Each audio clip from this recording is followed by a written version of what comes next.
to order. I ask unanimous consent that the chair be authorized to declare a recess at any time during today's hearing. That objection is so ordered. I also ask unanimous consent that members not on the subcommittee be permitted to sit with the subcommittee at today's hearing and ask questions. Without objection, so ordered.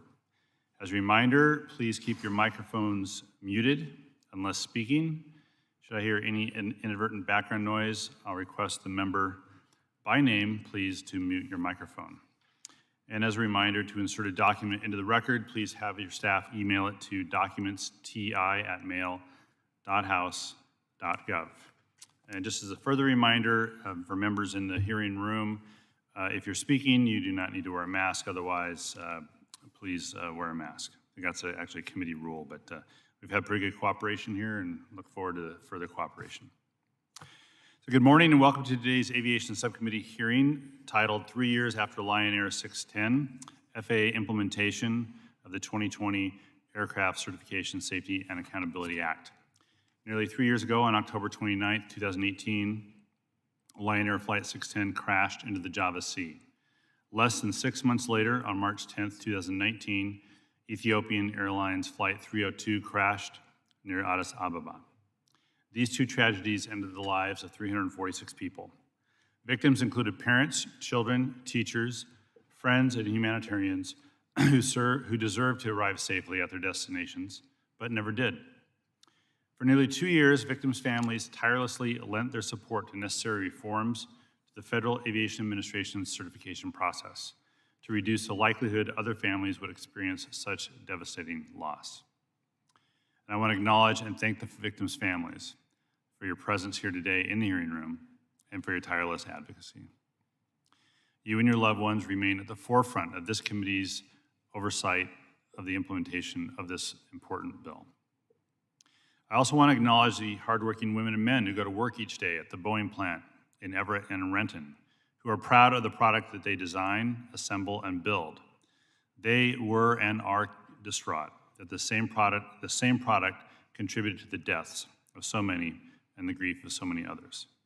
This hearing and this legislation are, though, not just about one aircraft. They're about making air travel safer for everybody, restoring confidence in the aviation industry, and ensuring U.S. aviation remains the global standard in terms of safety. In a historic effort, the House Transportation and Infrastructure Committee conducted a nearly 2-year investigation into the design, development, and certification of the Boeing 737 MAX aircraft. The committee's thorough investigation uncovered flawed management decisions and inadequate organizational structures at Boeing and the FAA that were necessary to confront. And last December, the Aircraft Certification, Safety, and Accountability Act was signed into law to restore the integrity of the FAA's aircraft certification process and to make flights safer. This bipartisan legislation is built upon the lessons learned from the committee's investigation and the recommendations of the Independent Technical Advisory Board, Joint Authorities Technical Review, and other key entities.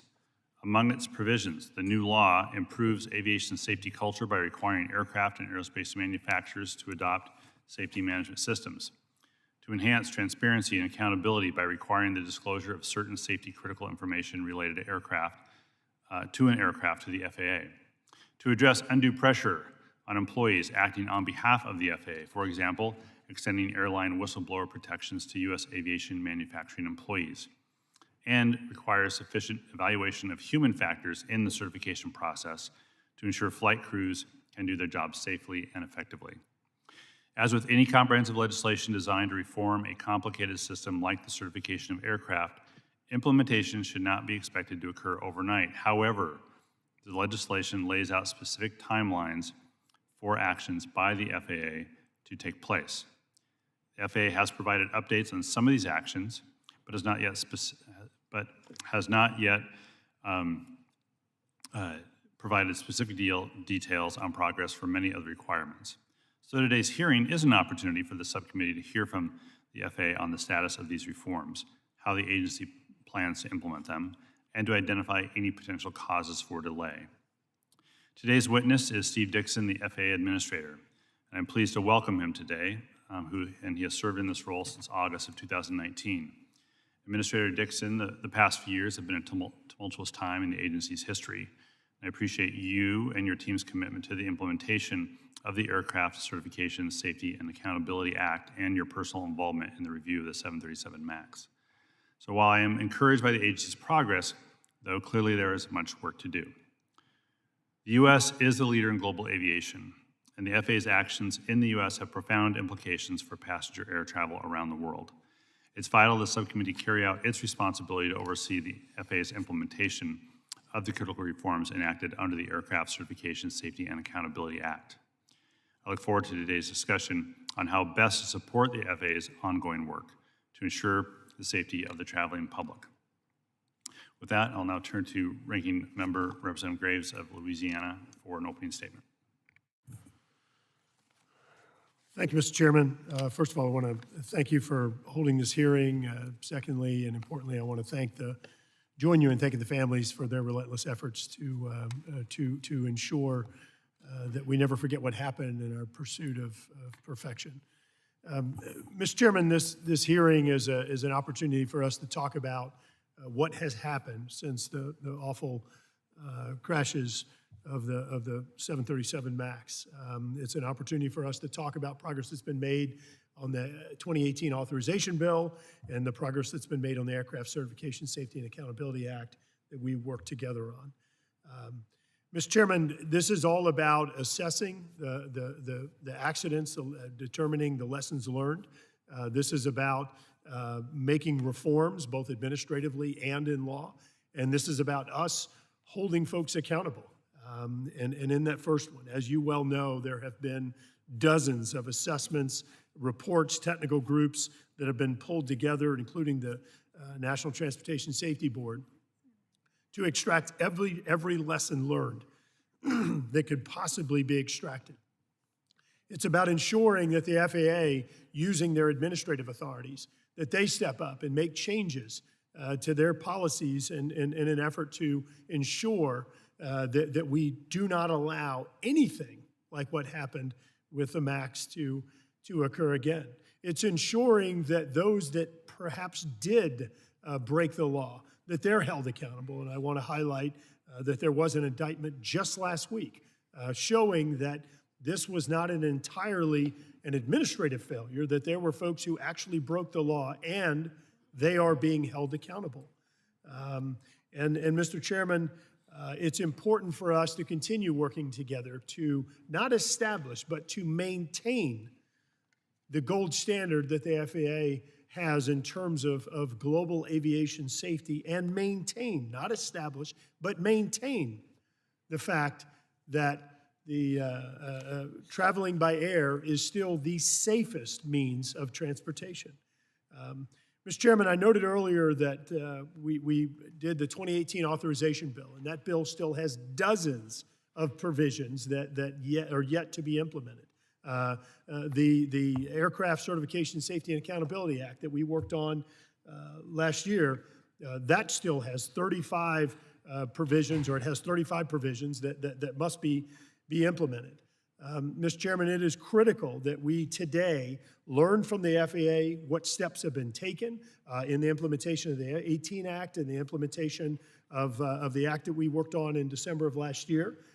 It is important that we learn from the FAA, we hear from the FAA, how all of the steps that occurred with the MAX will never occur again as a result of some of the reforms that have been made both internally and made through the law changes that we implemented in December of 2020.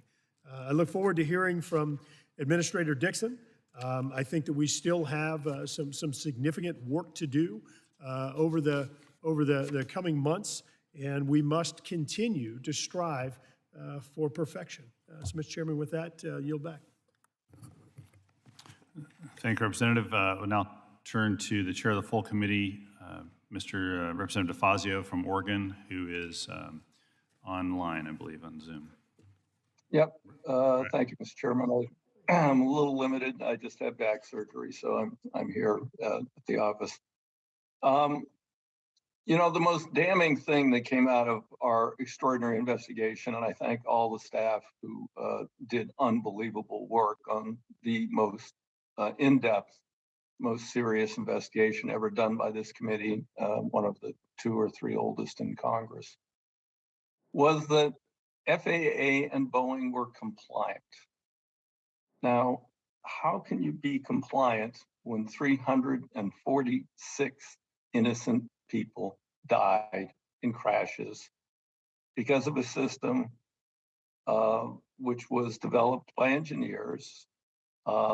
In 13, they decided, well, no one outside Boeing should know about the system. Ultimately, the system was wiped out of the pilot's manual until after the first crash. And beyond that, the system had been significantly modified. And essentially, this was concealed from the public, from the pilots, and from the FAA.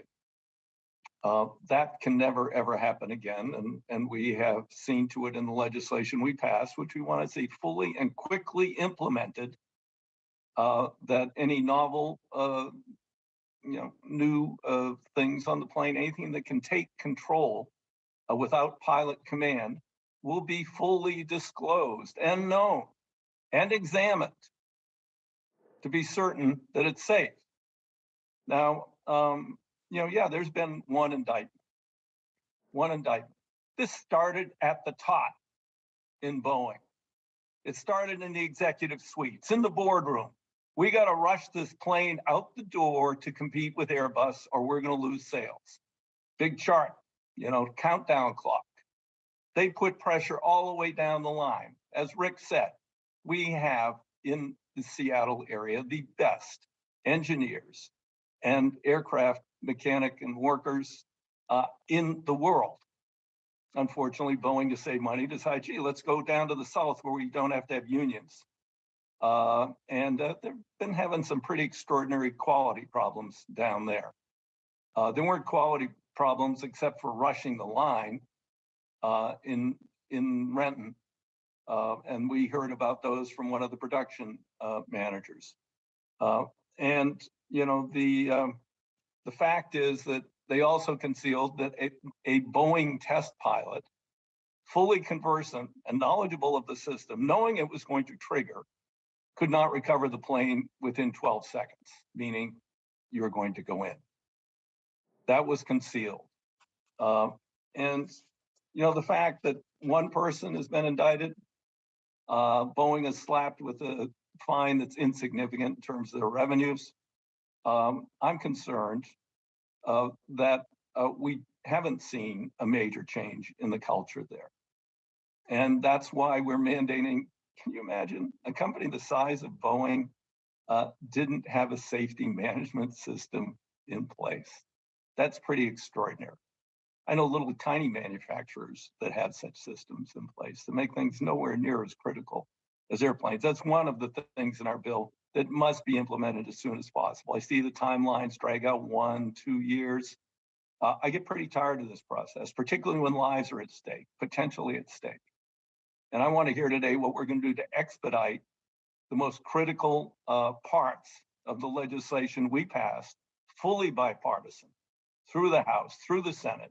It's a mandate from Congress that the culture at FAA is going to change. The scrutiny is going to change. We're giving you additional engineers and expertise to help keep up with these companies, but it has to change.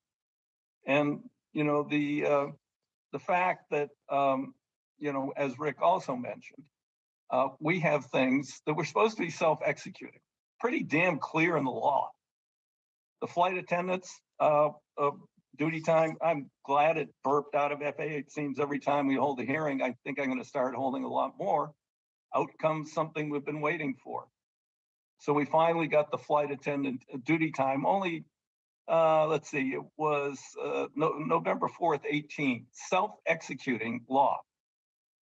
Your attorneys over there need a little poke for them to look at explicit things written by Congress that say this goes into law, it's self-executing. You don't screw around with it for 3 years. You don't send it to OMB. You just do it. And it didn't happen. And now we're at we got an NPRM out, proposed rulemaking, and that'll take another, how long? Meanwhile, flight attendants are incredibly stressed with the conditions in the air now. We've gone through that. We've held hearings on that, what's going on the planes. They're overworked, they're tired, and we don't have that rule in place yet. A number of the airlines have already complied. Guess what? It didn't hurt their service. It didn't cost them anything. It just meant that some of the people who manage schedules had to create new computer programs. It shouldn't take 3 years. And secondary barriers, we now know after January 6th that there are probably more domestic terrorists in this country than there are foreign terrorists in this country. And yet I see the flight attendant standing bravely there by the flight deck door. When I flew last week, the pilot or co-pilot, I don't know which he was, he came out and chatted for 20 minutes with the flight attendant standing there like this while she was looking over her shoulder and talking to him. You tell me a couple of people can't rush that flight deck when that door opens? And yet here we are, we're languishing even further behind on secondary barriers. And I hope this isn't back to the good old days of the tombstone mentality at FAA. We'll move on secondary barriers when some domestic terrorists take over a plane and something really horrible happens. So I would just want to hear from today, from the administrator, how we're going to start being less of a turgid bureaucracy and do what you're supposed to do. Serve the public, protect the public. You know, when we got in this investigation and I found out that regulated entities were now called customers, they're not your customers. They are not customers. They are people who you oversee and regulate. I changed that law after a tragic crash way back in the 90s. I took out the promotional authority from the FAA more than 20 years ago. It's crept back in. It's got to get kicked out the door. I'm looking forward to the testimony. Thank you, Mr. Chairman. Thank you, Mr. Chair. Mr. Chair, I now recognize Ranking Member of the full committee, Representative from Missouri, Mr. Graves, for as much time as he may take. Thank you, Chairman Larson. I want to thank Administrator Dixon for being here today to testify, or at least testify online. And I want to commend you for a job well done under some very difficult circumstances over the past several years. Both industry and labor groups have praised your leadership on a number of issues, everything from aviation safety to dealing with disruptive passengers. And we've seen that praise, and again, I want to say thank you. I'm looking forward to hearing how the FAA is doing when it comes to implementing the bipartisan certification reform law that did pass last Congress. The development and drafting of that law is a model of how we can work together and how bipartisan cooperation can yield positive results for the American people. The law directs the FAA to implement the many nonpartisan expert recommendations developed in the wake of the Boeing 737 MAX accidents. It also includes several provisions that I championed relating to pilot training and improving manual flying skills, which is a very important priority in improving aviation safety.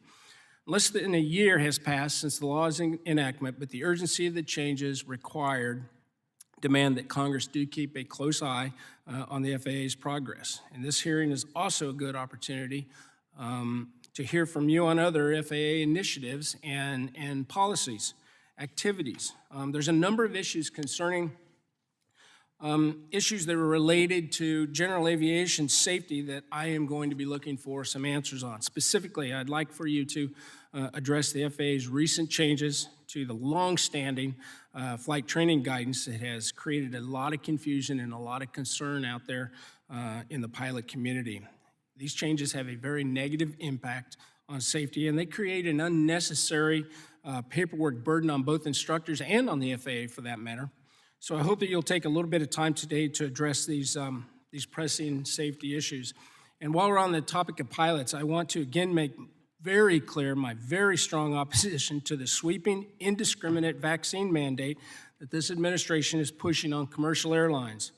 After Congress joined together in a bipartisan way to provide $30 billion to help save aviation jobs during the pandemic and keep these vital workers on the job, it's insulting that these same workers are being told if they don't get a vaccine, then they are going to be fired. We had no problem asking pilots and flight attendants and other frontline aviation employees to continue working through the pandemic when there was no vaccine. And indeed, we've seen studies, including one by the Department of Defense, that has shown that the airline or airplane environment prevents a very low risk of COVID transmission. But despite this, we are now seeing heavy-handed tactics of this administration to coerce businesses into implementing an indiscriminate vaccine mandate while there's already a shortage of workers to fill these aviation jobs in the first place. In fact, prior to the pandemic, we were already staring down a very serious aviation worker and pilot shortage. So with returning demand, I don't expect that this problem is just magically going to go away. And we should not be treating pilots and other airline workers any differently than we did in 2020. We want them to be safe, but this mandate is not about safety, it's about politics. It's plain and simple. So with that, I want to thank you, Administrator, for being with us today, and I look forward to your testimony. And with that, I yield back. Thank you, Mr. Chairman. Thank you, Mr. Graves. So now I want to turn to the FAA Administrator, Steve Dixon.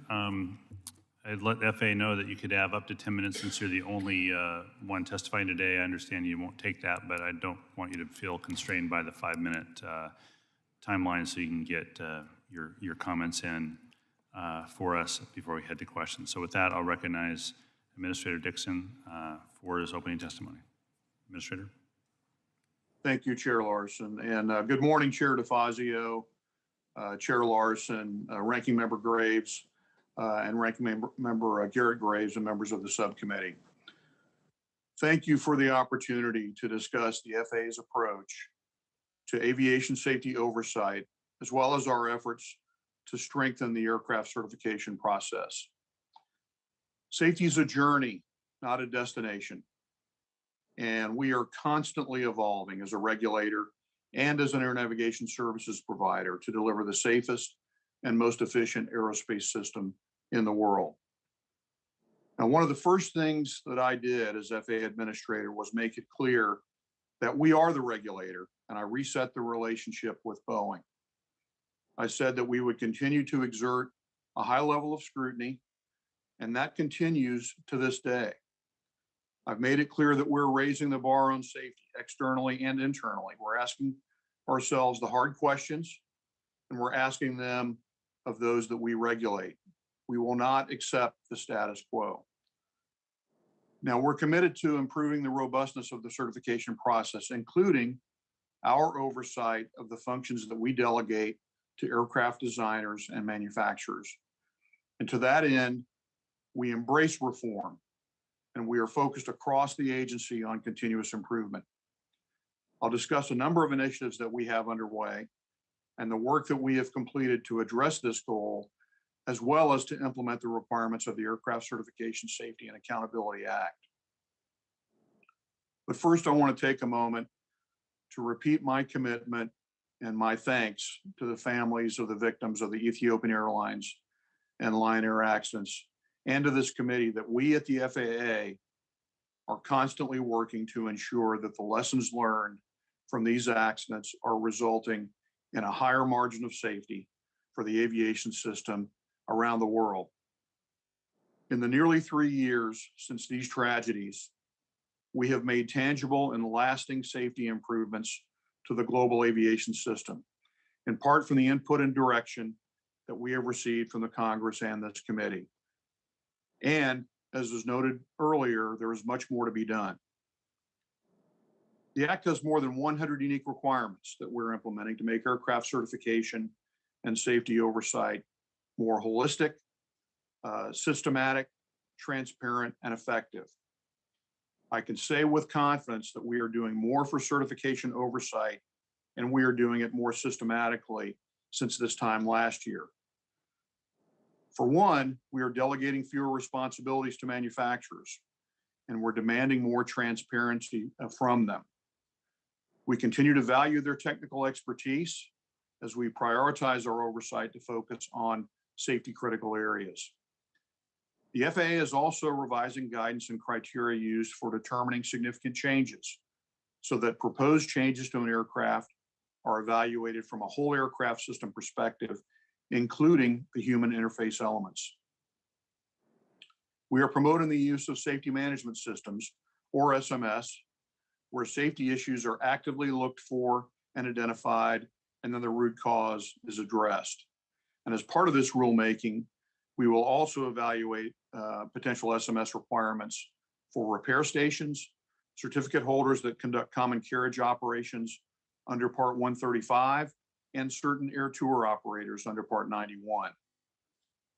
Now, we're also making progress with industry participation in voluntary SMS programs. Currently, 4 design and manufacturing organizations have voluntarily adopted SMS, with 6 others in the pipeline. Boeing itself also established a voluntary SMS program as part of the settlement agreement. What we learn from all these programs will directly benefit our rules and policies.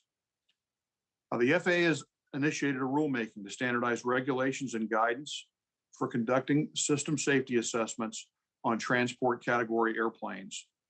The FAA is taking a fresh look at the human factors assumptions that we've been using for the design and certification of transport category aircraft, including pilot response times.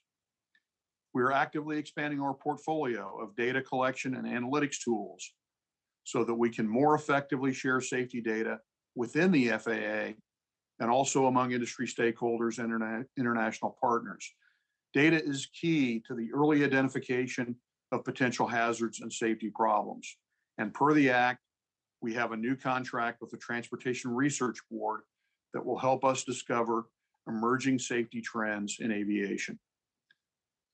And since aviation is a global system, the FAA is also working closely with the International Civil Aviation Authority, the International Civil Aviation Organization, and other international stakeholders to influence and adjust the maintenance and pilot training requirements for U.S. products that operate under other civil aviation authorities.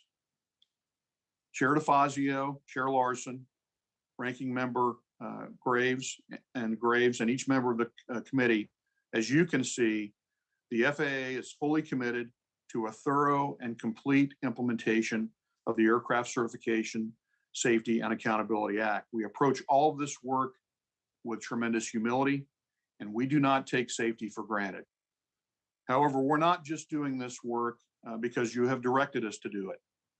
We are doing it because it is the right thing to do for aviation safety. This is what the public expects, and it's the standard that we have set for ourselves. We will accept nothing less.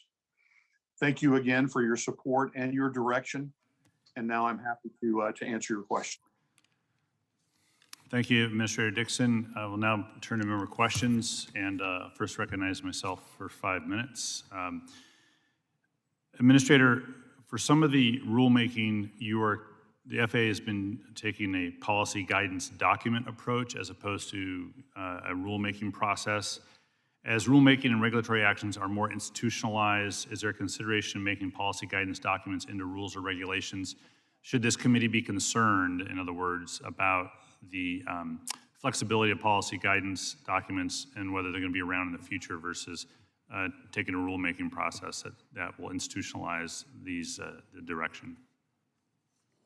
Well, thank you for the question, Chair Larson. And the reason that we're using policy memos and other methods here is that in some cases it allows us to make changes in a more expedient manner and allow us to implement the provisions of the certification reform bill in a timely fashion in accordance with the timelines that are prescribed. I'll use Section 107 as an example. There are several requirements in that section about the appointment and oversight of ODA unit members, which we know is extremely important. And it requires FAA approval for their appointment and also the appointment of FAA advisors for those unit members. In order to have these policies in place as required in January of 2022, we issued a policy memo on unit member appointment and a policy memo on FAA advisors. But the next revision of the ODA order will then roll these policy memos into that document, but that takes a longer amount of time to run through the formal clearance process. So the use of the policy memos and other activities, voluntary SMS is another example, is as either rulemaking or the development of orders occurs, that takes time, but we have ways to accomplish the substance of what the Congress directed and what we need to do, frankly, as a result of all the reviews and investigations that have been accomplished over the last couple of years. Can you quickly, pardon me, can you quickly explain then how the FAA plans to enforce those policy memos versus being able to enforce a rule or regulation? Well, again, the policy memos pertain to our internal processes. So they have full force and effect within the agency. Those are not full rulemaking. So we will enforce those, but we want to, as you said, we want to make sure they are fully institutionalized and that they are in place for years and decades to come. And that's why we will incorporate them into our orders as we go forward. One of the discussions and issues we dealt with during the bill creation was type certificates, and I think what formally is called the new product rule.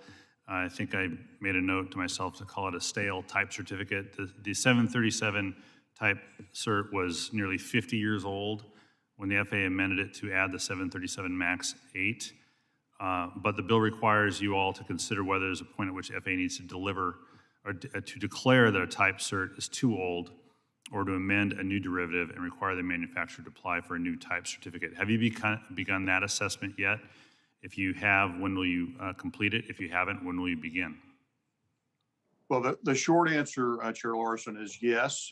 As you know, we recommendations and congressional direction to do several things.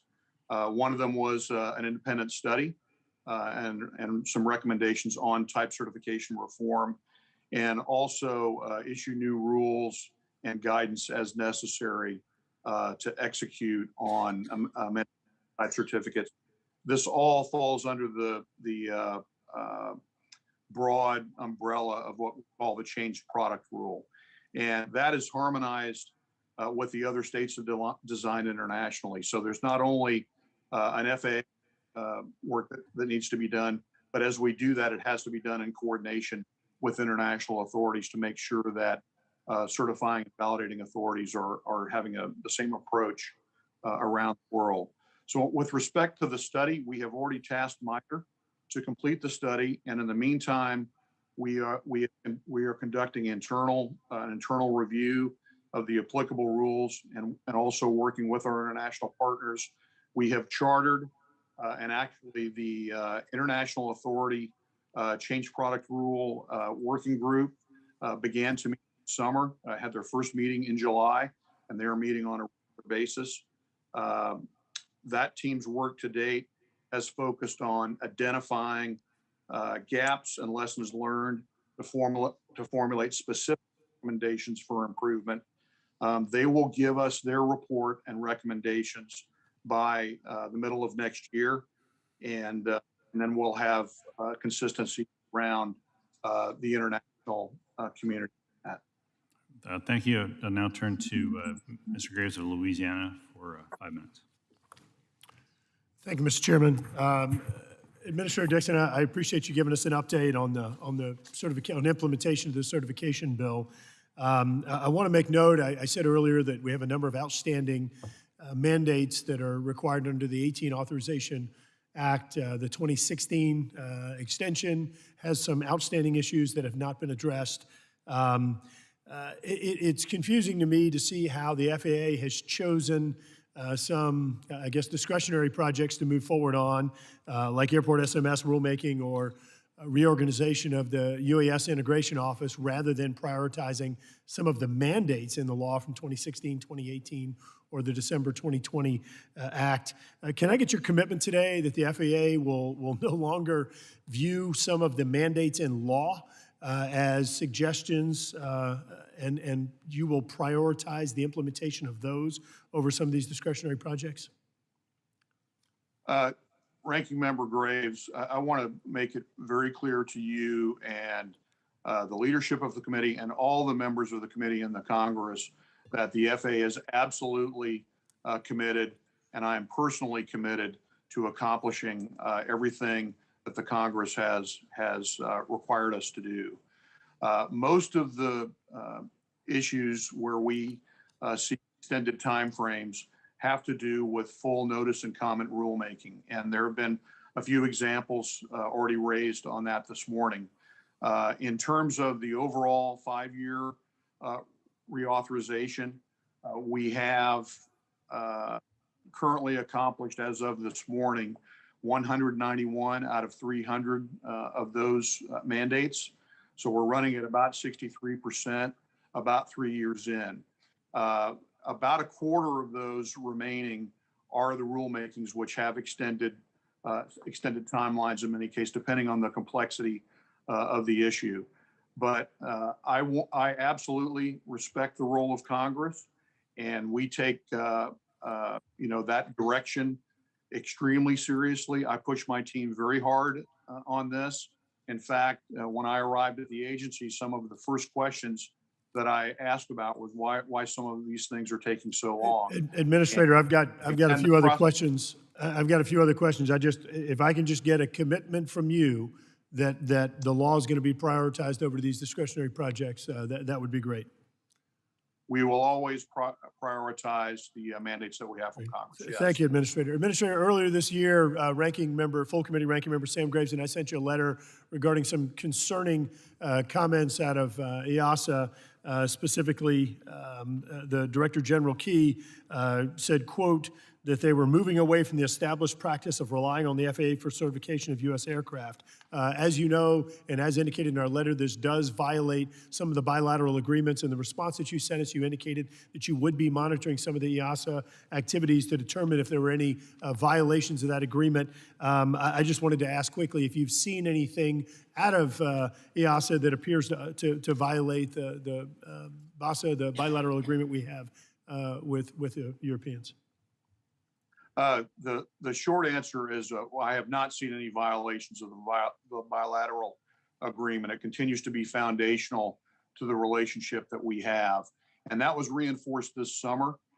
We had a summit on aviation safety with the European Commission, and both of us recommitted to the importance of the bilateral aviation safety agreement. We also meet on a regular basis at the executive director level with them, and we have a delegation over there meeting with them to make sure that we work through the issues. I think it's important also to emphasize that there are somewhat different administrative and review processes between the two authorities, and so that's why we'll see sometimes delays on one side or the other as we make decisions and validate each other's process. Thank you, Administrator. I just urge you, please remain vigilant there. I think this is an important issue.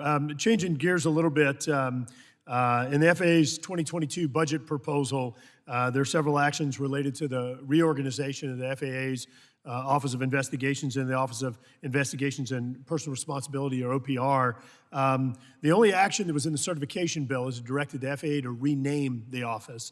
Can you assure the committee that the actions that you're taking are consistent with the law that existed before the certification bill became, which again, it clearly defines the authorities. Could you respond, please? Yes, we will act consistent with our authorities, and we'll work with the Congress very closely as we move forward to implement this section.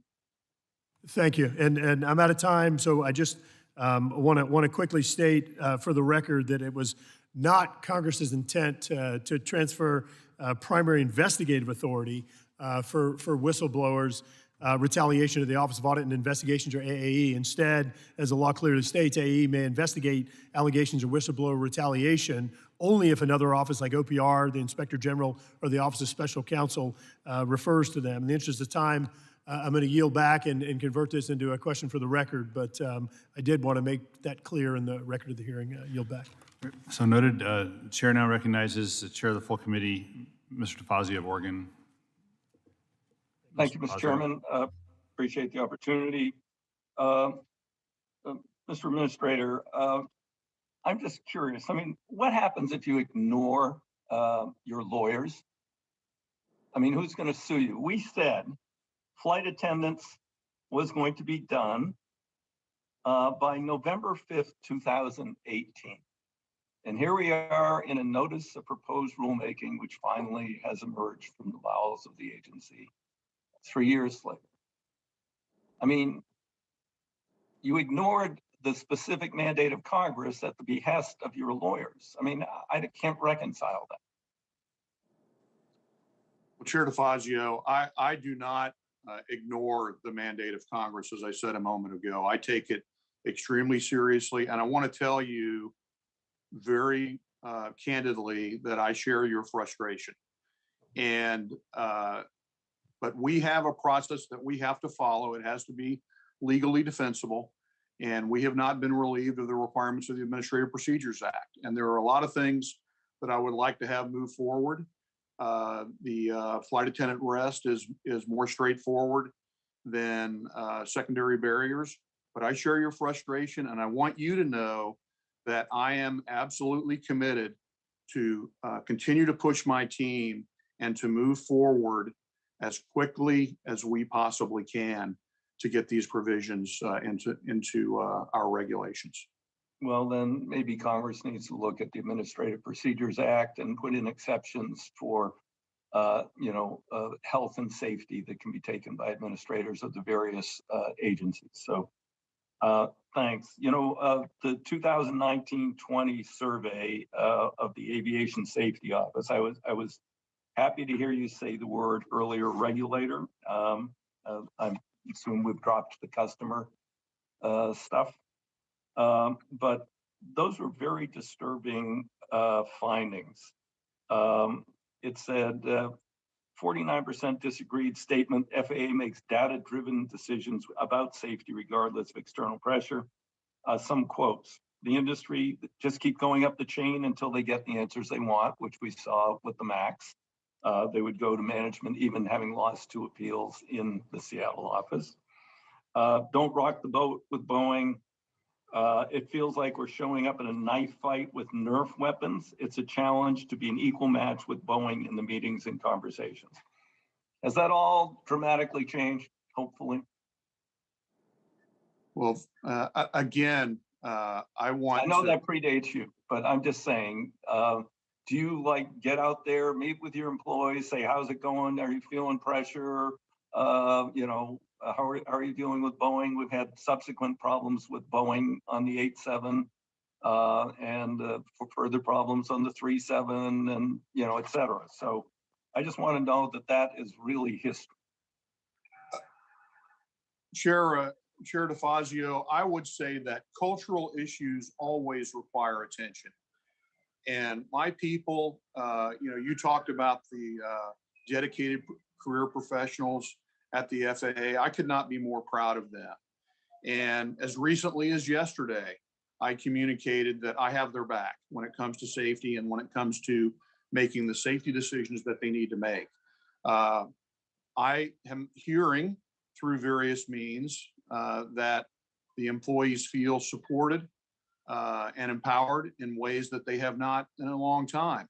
But I don't take that at face value. So we have to have institutional mechanisms. One of them that we put in place is the Voluntary Safety Reporting Program. Because in my experience, we have to have a mechanism where we work with our labor partners, with our employees, and also our leaders within the agency to make sure that issues are able to surface within the organization and that people feel empowered and that they are willing to bring things forward. So this survey, as I said in my opening statement, we have to ask ourselves the tough questions. And these were the tough questions. And we might not like all of the answers. And so, but that gives us the information that we need so that we can go in and put the appropriate changes into place. And that's exactly what we're doing. Okay, thank you. I'm pleased to hear that. I'm happy. It wasn't the line employees who were the problems. I remember one instance, can't remember exactly what it was, that 11 of them said no. Then it was appealed by Boeing and a panel said no. And then finally they found a manager higher up the food chain in Seattle that said, oh yeah, sure, fine, all right. So I just want to know, and I'd also like to see consequences for people who blew off the technical advice and blew off their other employees who are trying to do the right thing in the future, if that ever happens again with hopefully your new reporting system will cull out anybody who's a problem in that. On the change product rule, you talked about the date line, but the final implementation, it says here, is 2024. Because it says development policy and training 2023 and aligned implementation in 2024.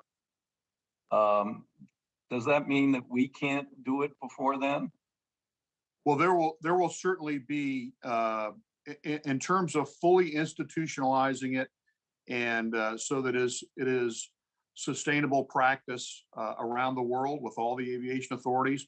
I think that's a realistic time frame, but that doesn't mean that we won't have decision criteria and things that we are doing in the meantime. And as I said, we've got MITRE doing research for us, bringing us, or a study for us and bringing us some recommendations.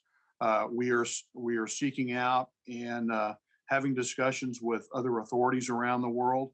And we're also evaluating internally what the criteria need to be, whether it's time limited or number of versions or whatever, to balance what Chair Larson talked about with when an original type certificate was issued, but also to make sure that we can bring in beneficial product improvements that are safety improvements into existing aircraft. We want to be able to do both. That's great. But I mean, part of the problem was the design constraints of that antique airframe. That's just a concern that we have to continue to monitor. And then finally, just on behalf of the families, and I regret I'm not in the hearing room, but like I said, I'm a little bit restricted at the moment. I know that they just wrote to you questioning continuing ODA to Boeing, given their ongoing problems in their other plants on the East Coast, and I don't know what's been going on up in Seattle lately. I would hope that you will give all due consideration to that and review the most recent problems with Boeing and see how we are going to root those out. Yes, thank you for pointing that out. And, we have limited the delegated authority that Boeing has.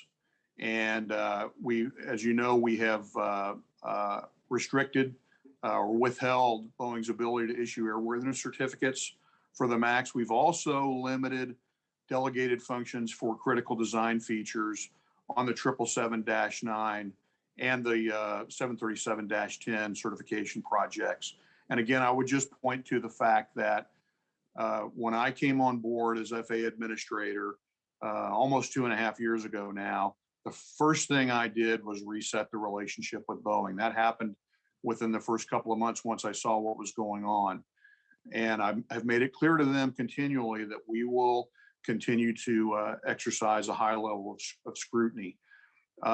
As you have noted, as the Congress has noted, and I think it has been our experience over decades, delegation, if it's done the right way, if it's done appropriately, it's a very powerful tool that enhances safety. It allows us to leverage engineering expertise, but clearly in this case, it did not function properly. And that's what we're focused on, is to put systems and processes in place to make sure that no one individual or no one failure can exploit the system. Okay. Well, thank you. I'm liking what I'm hearing. Keep it up. Thank you, Mr. Chairman. Thank you, Mr. Chair. Now recognize Mr. Graves of Missouri, the ranking member of the full committee. Thank you, Mr. Chairman. And again, thank you, Administrator Dixon. I do want to go back to pilot training, and obviously in light of the MAX 8 accidents, one of the real priorities for me, and I talked at length about this, was addressing international pilot training standards and the over-reliance we're moving towards when it comes to automation in the cockpit and moving away from manual flying skills or just being able to fly the aircraft if a problem manifests itself. And I'm just curious if the FAA is ensuring that its engagement with the international community is actually going to result in any positive changes. Are you seeing that? Is the international community being receptive to that? And I think you share those same concerns with me, and I'd just like you to address it real quick. Well, it's a great question, Ranking Member Graves, and we have longstanding efforts through multiple forums to improve international safety standards through ICAO, multilaterally, and bilaterally. And I'm always working with my counterparts around the world on these issues. We want to make sure that we drive specific safety improvements. I think you're aware of the pilot licensing and training panel. The FAA is actually leading the automation working group there. We have our chief scientist on human factors, and also one of our most foremost pilot training experts who is leading that work. Also, some of the things that we have done within the U.S., and I'll point to upset prevention recovery training. We are working to incorporate that at ICAO and also into ICAO standards, and also promote it and work with civil aviation authorities around the world to assist pilots in either preventing an upset, but if one does occur, making sure that they have the skills to be able to recover from it. And then finally, we have an advisory circular on flight path management that has been several years in the making.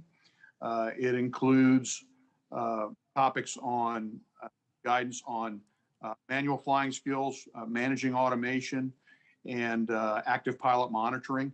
And that will be out for public comment here within the next few weeks. And then we will work to promulgate those principles internationally. I look forward to that. And that's perfect. That's exactly what I was looking for. And I want to shift directions right now back to what I mentioned earlier in my opening too, when it comes to the new rule interpretation, when it comes to flight training and standard and limited and experimental category aircraft, and the confusion that is causing amongst the instructor community, the pilot community. It's really creating a problem for us, and I just want to ask if the FAA is addressing that. We're looking at legislation within NDAA to address it, but it would be a whole lot more help if the FAA would address it internally. Well, again, thank you for the question. I think, as you know, I addressed this head on up at Oshkosh Air Venture this year. In fact, referred to Letter of Deviation Authority, or LODA, as a four-letter word, because I know that it has created some confusion and some frustration out there. So to get through this, we have created a process where, far from being bureaucratic, we've actually created a very quick turnaround process on these approvals. The time to process the deviation request is less than a day. This actually wasn't a change in legal interpretation. I know that there are feelings to the contrary, but during the course of a court case, what came to our attention is that our guidance and the underlying regulation, which is controlling, were inconsistent.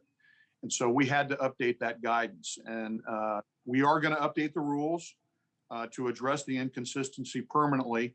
But we want to have an interim process in place that facilitates and allows the training that you're talking about to continue uninterrupted.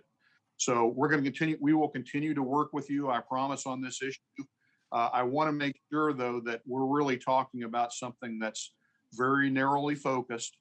And, again, we want to make sure that this doesn't go into other areas where I think we're actually in very good shape. Okay. And one last question on when it comes to the vaccine mandate. Was the FAA able to convey to the administration just how much of a problem this could create when it comes to manpower shortages and pilot shortages? And the simple question I ask is, did the administration even ask the FAA for any guidance on this? Well, again, obviously the purpose that we want people to get vaccinated as a country and we want to get COVID-19 behind us. That's the point. And the CDC is the public health authority. That aspect is certainly not within the FAA's purview, but I will tell you that my focus is on aviation safety and on making sure that the aviation system can operate and that those jobs are out there, not only during the pandemic, but that we live to fight another day, if you will, and have the most dynamic and diverse and thriving aviation system going forward. And so that's what we're really focused on, is making sure that we minimize disruptions and making sure that we maximize predictability by keeping the air traffic system operating and making sure that the airlines and all operators of the system can continue to operate in a seamless way. Thank you, Mr. Chairman. Thank you. Now recognize members for 5 minutes. First additional member to be recognized is Representative Carson of Indiana. Representative Carson. Thank you, Chairman. Mr. Chairman, I have 2 letters that I'd like to enter into the hearing record, one from our congressional colleagues and one from the families of Ethiopian Flight 302. Without objection. So, Administrator Dixon, you recently received a letter, sir, from me and my colleagues, Representatives Fitzpatrick and Representative Payne, about FAA's failure to implement a requirement for secondary cockpit barriers that were enacted in 2018. As the author of the 2018 provision, sir, it is beyond frustrating to see a known security risk ignored by the FAA. We work with a number of stakeholders to effectively reach a compromise that was able to pass our committee with bipartisan support, pass the House and the Senate. And instead of requiring secondary cockpit barriers on all aircraft, old and new, HR 911 would mandate, which I'm proud to be a lead sponsor of. My 2018 provision comprised by only requiring barriers on new airplanes. Yet today, there seems to be no progress whatsoever on implementing the requirements.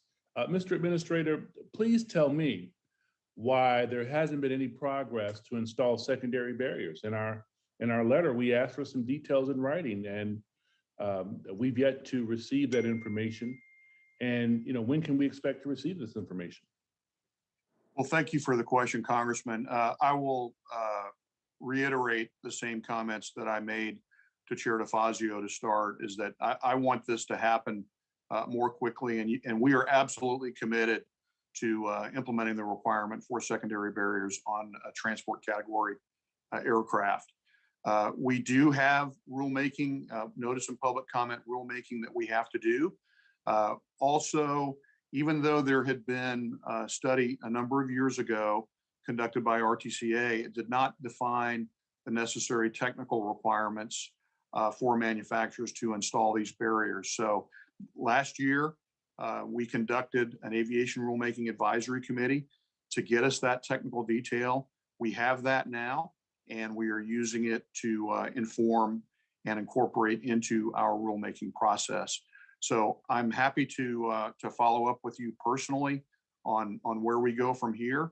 But again, we are working very hard to get this out for a draft rule for public comment, get it through the department and through the executive branch so that we can put it into law. And we're going to do that absolutely as quickly as we can. Administrator, why has progress been so slow? It's almost unprecedented. Well, again, when you do any kind of rulemaking, you have to start with data and information, and that's what we had to go back and do once the decision was made that we had to go through notice and comment rulemaking. We've got to have the justification for the rule that will stand up through the entire Administrative Procedures Act process, and that's the due diligence that we're having to go through. All right. We'll be on standby. Thank you, sir. Thank you, Chairman. I yield back. Thank you, Representative Carson, and recognize now Representative Mast of Florida for 5 minutes. Thank you, Chairman. Number one, I just have to address what has to be one of the most ignorant opening statements I've heard ever in this committee. Our chairman essentially comparing Americans to Mohammed Atta, one of the 9/11 terrorists, saying that he expects Americans will be breaking through a cockpit door in order to crash an airplane. Pure ignorance. I wonder if he would use that same brush to paint over those that destroyed Minneapolis or destroyed Portland or other cities across America, torched businesses, torched places like that. Absolutely ignorant. I would hope that he would apologize to all Americans for his opening statement, which I found to be just ignorant and disgusting.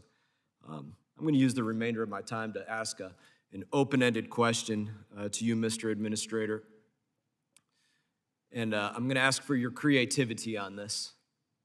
I don't know if there is a place that FAA can play a role in this or not, but maybe you can find something for us, since it seems that Department of Homeland Security is unwilling to do anything to ground the flights and the spread of people entering America illegally across this country. And so my question to you as the administrator, can you think of anything creatively that can be done through the FAA to ground these flights of illegal immigrants across the United States of America? Well, thank you for the question, Congressman. We work very closely with other federal agencies on security matters. Customs and Border Protection is probably the most prominent example, but certainly Department of Defense and others. With respect to civil aircraft operation, any registered aircraft, my responsibility is the aviation safety of the national airspace and to make sure that fair access is granted to that. There's not a mechanism within the agency to look at the nature of those operations that you're referring to. But certainly if there were information that came available to us about some sort of illegal charter or something like that, that is something that we would follow up on and make sure that that the appropriate security authorities were brought in to investigate. I appreciate your response. Could you be a little bit, just explain a bit more on what would constitute an illegal charter in your mind? Well, it would probably come to us from someone who brought it to our attention. It could be an employee. It could be one of our inspectors saw something amiss with a license or a private aircraft being used for commercial purposes. Those types of things would be things that would give us some evidence that we would begin to look into. Does FAA have take issue or find any problems with the issues going on with manifests as it relates to these flights? Obviously, individuals that cannot be identified very clearly makes it difficult, maybe impossible, to manifest those flights correctly as they're spread across the country. Is there any issue that FAA takes with that? We don't have any visibility into manifests as you're describing. Very good. I appreciate your responses today, Mr. Administrator. Thank you. I yield back. Chair recognizes Representative Davids of Kansas for 5 minutes. Thank you, Chairman, and thank you for your time today, Administrator Dixon. First, I'll just say I continue to keep the families of the folks who lost loved ones in the 737 MAX tragedies. And then I'm going to focus my questions on the FAA implementation of the 2020 aircraft certification bill that we're talking about here today. So when Boeing discovered the angle of attack disagree alert was inoperable on more than 80% of the 737 MAX aircraft, Boeing decided three things. One, to wait nearly 3 years to fix the problem when it would have been less expensive to do so. Two, to notify the FAA, to not notify the FAA that the alert wasn't working. It didn't notify its MAX customers or MAX pilots. And then 3, which I think is even worse, it just kept building and selling more planes with the same defect. Boeing didn't ultimately divulge the problem until after the Lion Air crash. Boeing tried to defend its actions, claiming the faulty alert wasn't a safety issue. However, FAA's then acting administrator, Dan Elwell, told our committee in 2019 that the alert was required to be installed and functional on all MAX airplanes because it was part of the plane's certified type design. So, Mr. Dixon, I think it's clear that I find Boeing's handling of this matter pretty concerning. So I want to ask you about what the FAA has done to address this and to discourage Boeing or any other manufacturers from acting similarly in the future. I know you have noted the reset of the relationship that FAA has with Boeing specifically, and you've noted the things like the limited delegated authority. But I'm curious what specifically, what enforcement action, if any, has the FAA taken against Boeing for its defiance of the FAA's type design requirement and concealing the inoperability of the AOA disagree alert? Well, thank you for the question. And I think it's important to understand, again, that one of the first things I did when I got to the agency was to make clear the arm's length relationship and the regulatory relationship and oversight that we have with Boeing. So that's where I would start. And not only Boeing, but all the entities that we regulate, whether it's manufacturing, airlines, or otherwise. One of the important principles here is that we don't want any single points of failure. And what you're describing is a single point of failure. And we need to have layers of protection. We need to have more transparency. We need to have better coordination and collaboration among FAA offices. So there were things inside the agency and also the relationship between the agency and Boeing that we are addressing and that we have addressed over the last couple of years. As an example of that, in 2020, we accepted Boeing's Voluntary Safety Management System program. And again, the rulemaking on SMS for manufacturers is not complete, but this program comports with the national standards on safety management systems and also ICAO standards as well. And we do regular performance reviews. And this mechanism brings forward information and data from Boeing. So they're in a position where instead of concealing things, actually put information to the FAA. I want to clarify my question. I was asking what enforcement action has been taken versus, acceptance of the safety protocols. I think that that's a good thing, but I'm curious how we're going to make sure that Boeing or other manufacturers don't engage in concealment of things like inoperability in the future. Well, we took enforcement action against Boeing, one of the largest civil penalties we've ever levied against a company. And so that was part of it. But overall, again, the type of thing that you're describing now cannot happen because we have taken those single vulnerabilities out of the system, and we will continue to work to find them and ferret them out. We're also we've increased our oversight and the involvement of our engineering team out on the production floor. We typically have had inspectors out there. We still do.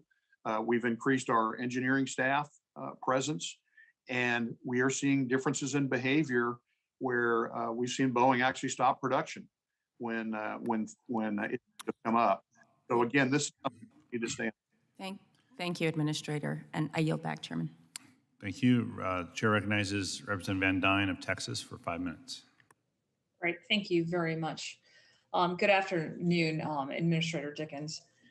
Thank you very much for being with us today. My district, which is Texas 24, is home to Dallas-Fort Worth Airport, American Airlines, and Envoy Air. We are also closely surrounded by Southwestern Airlines headquarters in Dallas Love Field. DFW Airport is the leading economic driver, not only in my region, but in the entire state of Texas. Hundreds of thousands of jobs are reliant on the airport, and it serves as a major recruiting tool, as we see and hear from hundreds of CEOs who are moving or who have moved their companies to that area because of the airport. In the last few weeks, we have seen disruptions across the country, from delays to cancellations. And while the causes of some of these delays remain unknown, the timing related to the announcement of the vaccine mandate is also very concerning. Just Tuesday, you may have seen that Southwest Airlines reversed their mandate. I'm curious, now that we're coming upon the huge holiday season, how is the FAA preparing for further disruptions in the system as we move closest to the busiest travel time of the year? Well, thank you for the question. And again, on the subject of the vaccine mandate, the idea there is to get us past COVID-19 as a country as quickly as possible so that the system can operate efficiently and effectively and preserve all of those jobs. My focus, again, is on aviation safety. I'm very familiar with the operations at Dallas, Fort Worth, and Love Field, and American Airlines and Southwest Airlines. I have been in regular contact with their leadership to make sure, and also with their labor unions, to make sure that that we can operate safely and efficiently going into the holiday season, and we will continue to stay focused on that.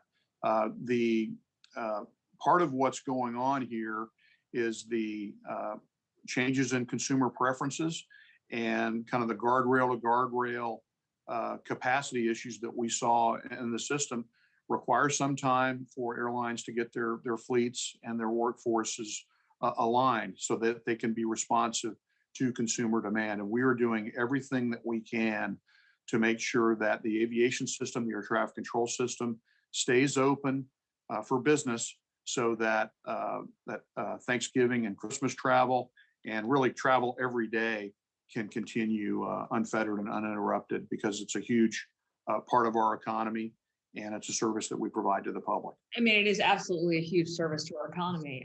What we've got for American Airlines alone has 4,000 pilots who haven't been vaccinated.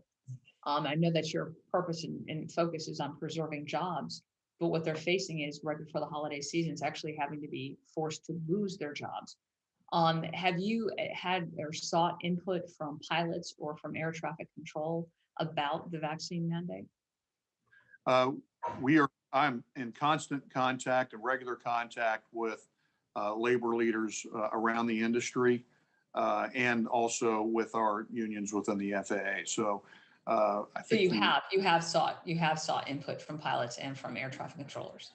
Always have dialogue with them on a whole host of issues. So you have sought input from pilots and ATC regarding the vaccine mandates? Not specifically the vaccine mandate, but certainly any operational or safety issues that we've all been concerned about throughout the pandemic, and even in daily operations, to make sure that we don't have undesirable distractions either at individual companies or within the FAA itself. Because what I'm hearing directly from many of them is just the increased stress. They are going to have to lose their jobs. And it's not just for travel, supply chain issues. UPS and some others have talked about the impact that that's going to have on supply chain and on our economy and on commerce in the US. So what steps is the FAA using to address the supply chain issues that appear to be getting worse before they're getting better? Well, throughout the pandemic, we have used the commercial aviation safety team, and we have collaborated again with all stakeholders to make sure that the aviation system remains available and again open for business so that the supply chain is not interrupted. The FAA was right in the middle of. Are you concerned that vaccine mandates are going to harm on the commercial side, on the supply chain side, as I've heard?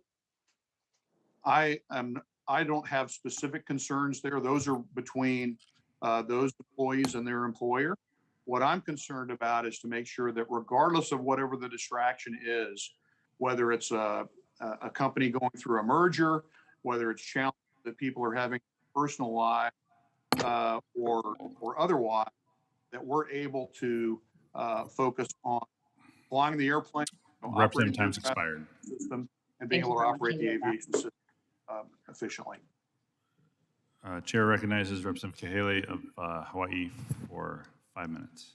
Mahalo, Mr. Chair, and thank you, Administrator Dixon, for coming to speak to the Aviation Subcommittee today on the implementation of the 2020 Aircraft Certification, Safety, and Accountability Act. As a commercial airline transport pilot, this issue is very personal to me, and I'm glad that the Aviation Subcommittee has committed and continues to provide oversight to ensure that these mistakes will not be repeated.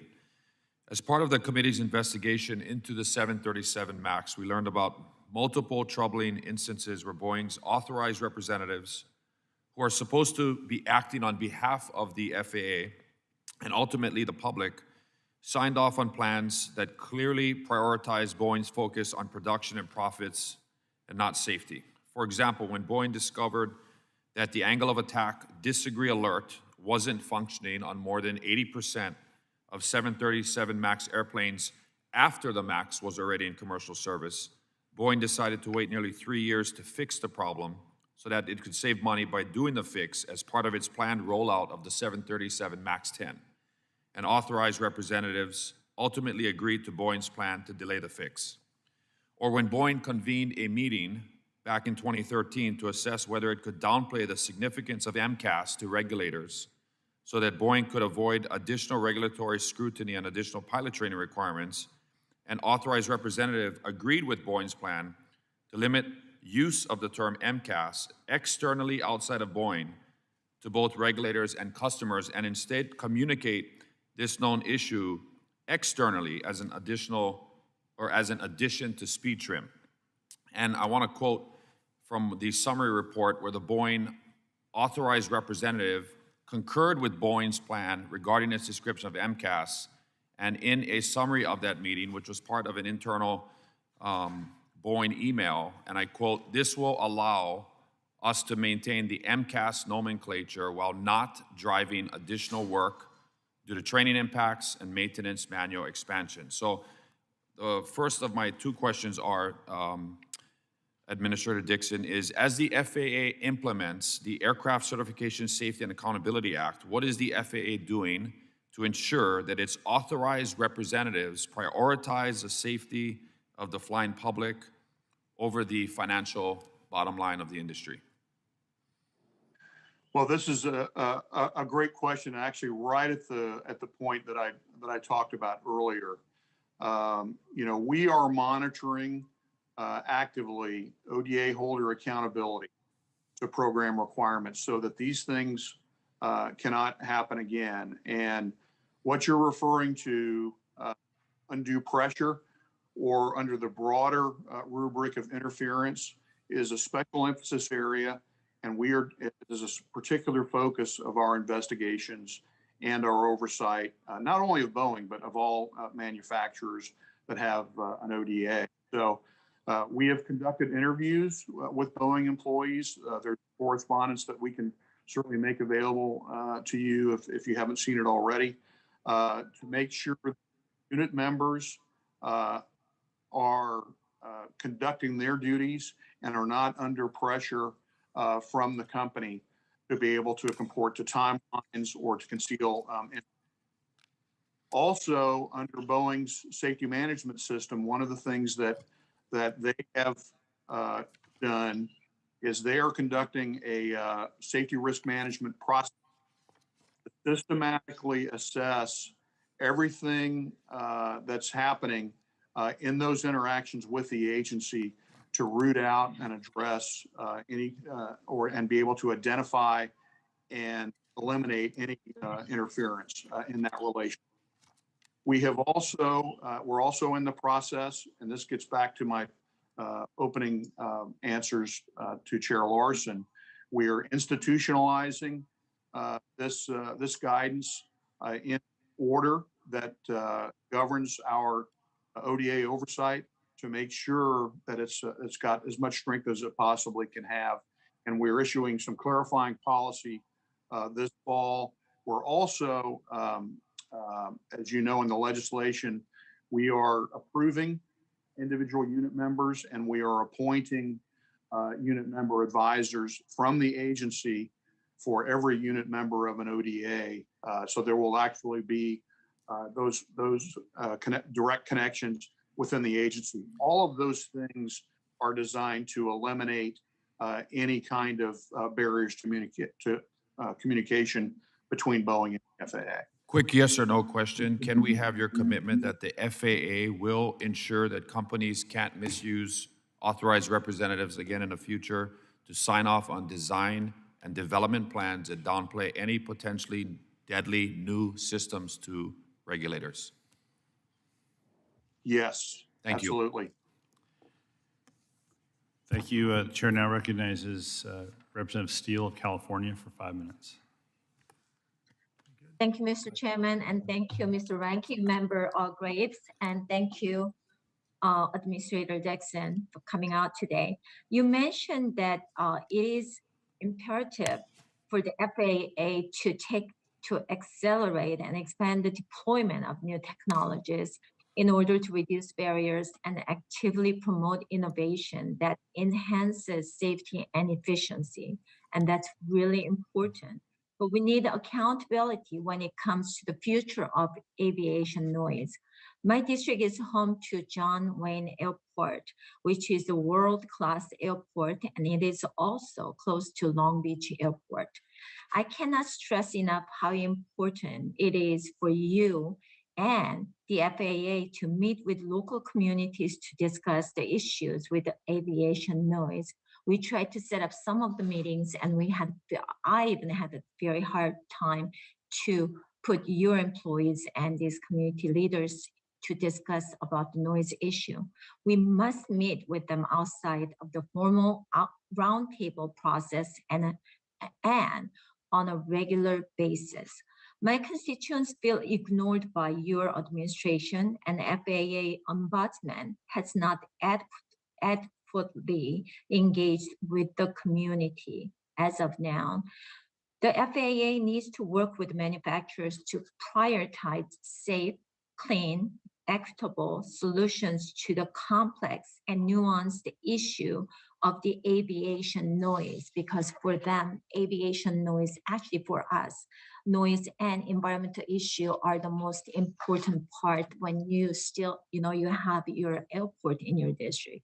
I believe the federal government has an important role to play in cutting red tape and providing a regulatory environment where new technology can be approved for use safely. So could you discuss how FAA R&D is helping to advance technologies to address noise issues, and what are some of these much needed projects and technologies? Well, thank you for the question. I'll address the second part first and then get into the community engagement aspect, because that's really, I think, the nearest term focus of your concern. We have conducted research for years on engine technology and on noise research, and that will continue. As a matter of fact, we just issued $100 million in grants to, I believe it was 8 aviation companies on engine technology for improved environment and also noise reduction. This is through our CLEAN program, the continuous low emissions energy and noise program that we've had in place for a number of years. So this is the next iteration of that, and that will be a focus of the research. Those companies have to match that grant money, but we can certainly get that information to your office after the hearing, so you've got full visibility into what that noise research looks like. In terms of community engagement, this is something that is extremely important to me, and I understand that it has been, the agency has not always engaged in an effective manner with local communities, but I think we've come a long way. And in some of our more recent Metroplex projects, for example, we have been, I think, much more effective in engaging everyone in the community. And with the Congress's help, our regional administrators and our regional ombudsman, we do use the roundtable process. But that is the front door of the FAA on noise issues. So I will follow up, with them to make sure that they are engaging your constituents directly. I also meet regularly, my staff and I meet regularly with the Quiet Skies Caucus, and I would encourage dialogue with them as well. We had our last meeting I believe it was about 2 months ago, and there has been a lot of beneficial dialogue there on ways that we can engage more systematically around the country, including the role of our regional administrators and ombudsman. I really appreciate that answer because Metroplex has been implemented and there's certain runway path has been more affected than before because it was like a scattered landing to scattered flying out. Now it's like one path. That's the reason most of these local Time's community expired. leaders want to have more meeting. I have more questions, but you know what? I do in writing, so I yield back. Thank you very much. Chair recognizes Representative Williams of Georgia for 5 minutes. Thank you, Chairman Larson, for convening this hearing. And I also want to thank the committee members and staff for all of the work that was done last Congress to enact the Aircraft Certification, Safety, and Accountability Act. And while I was not here, I know, y'all, that this legislation will save lives. It'll equip the Federal Aviation Administration to ensure that our airways, airplanes, and most importantly, our traveling constituents are safe. That last part is important to me, y'all, because I'm a frequent flyer at the nation's busiest airport. My district is home to Hartsfield Jackson Atlanta International Airport, the nation's busiest airport. And Mr. Dixon will be back as the world's busiest pretty soon. We got a little asterisk in 2020, but we'll be back really soon as the world's busiest airport. And I want all people who work in or travel through our nation's busiest airport to be safe. Mr. Dixon, in your testimony, you mentioned that one of the areas you're working on to implement the act is creating a culture of safety and excellence at the FAA, including by attracting talented staff. To what extent are you focusing on diversity, equity, and inclusion as part of FAA's efforts to create a talented workforce? And what impact would a broader range of perspectives at the FAA have on ensuring potential safety hazards are identified and reported? Well, thank you for the question. I really appreciate the opportunity to speak on this point, Congresswoman, because diversity in so many ways is important to the effectiveness of any safety organization, because ultimately, our subject matter expertise is important. You have to have technical competency, but it's an organization that is made up of people, and people are our most valuable resource. So, we want to make sure we've got the right skills in the right place at the right time, but we also want to make sure that we have diversity of thought and perspectives, experience, and opinions, because the last thing we want in a safety organization is groupthink. We don't want sameness. We want technical competency, but we've got to have experience across the spectrum. So we are evolving our staffing models. We are looking at the skill sets that we need now for in the future. What the FAA needed in the early 2000s and the 1990s, that's not going to be adequate for what we have going forward. We're getting much more into predictive analytics, big data, drones. My son has a videography business. The barriers to entry are actually lowering in many respects. So there are many more avenues into aviation. What we have to do, though, is meet people where they are. This is one of the things where the pandemic has actually benefited us somewhat, because it has actually accelerated our virtual engagement. I've done podcasts with young people who are getting started in their aviation and aerospace careers. We've been able to highlight a lot of the great work because it's an exciting career, and we want those in the workforce or those who are, contemplating aerospace careers to understand what the tremendous opportunities are. We've also internally and more relevant to aircraft certification that we're talking about, we've reinvigorated our senior technical experts. We've engaged labor. We're expanding our engagement in career fairs and outreach. We have the Women in Aviation Advisory Committee and the Youth in Aviation Advisory Group as well. We work with Future Aviation Professionals of America, OBAP, Women in Aviation, and we will continue to do those things. And finally, in our regions, we have a very aggressive and robust STEM, we call it our STEM AVSED program and our Adopt a School program. And we appreciate the Congress's support on resources for those programs as well.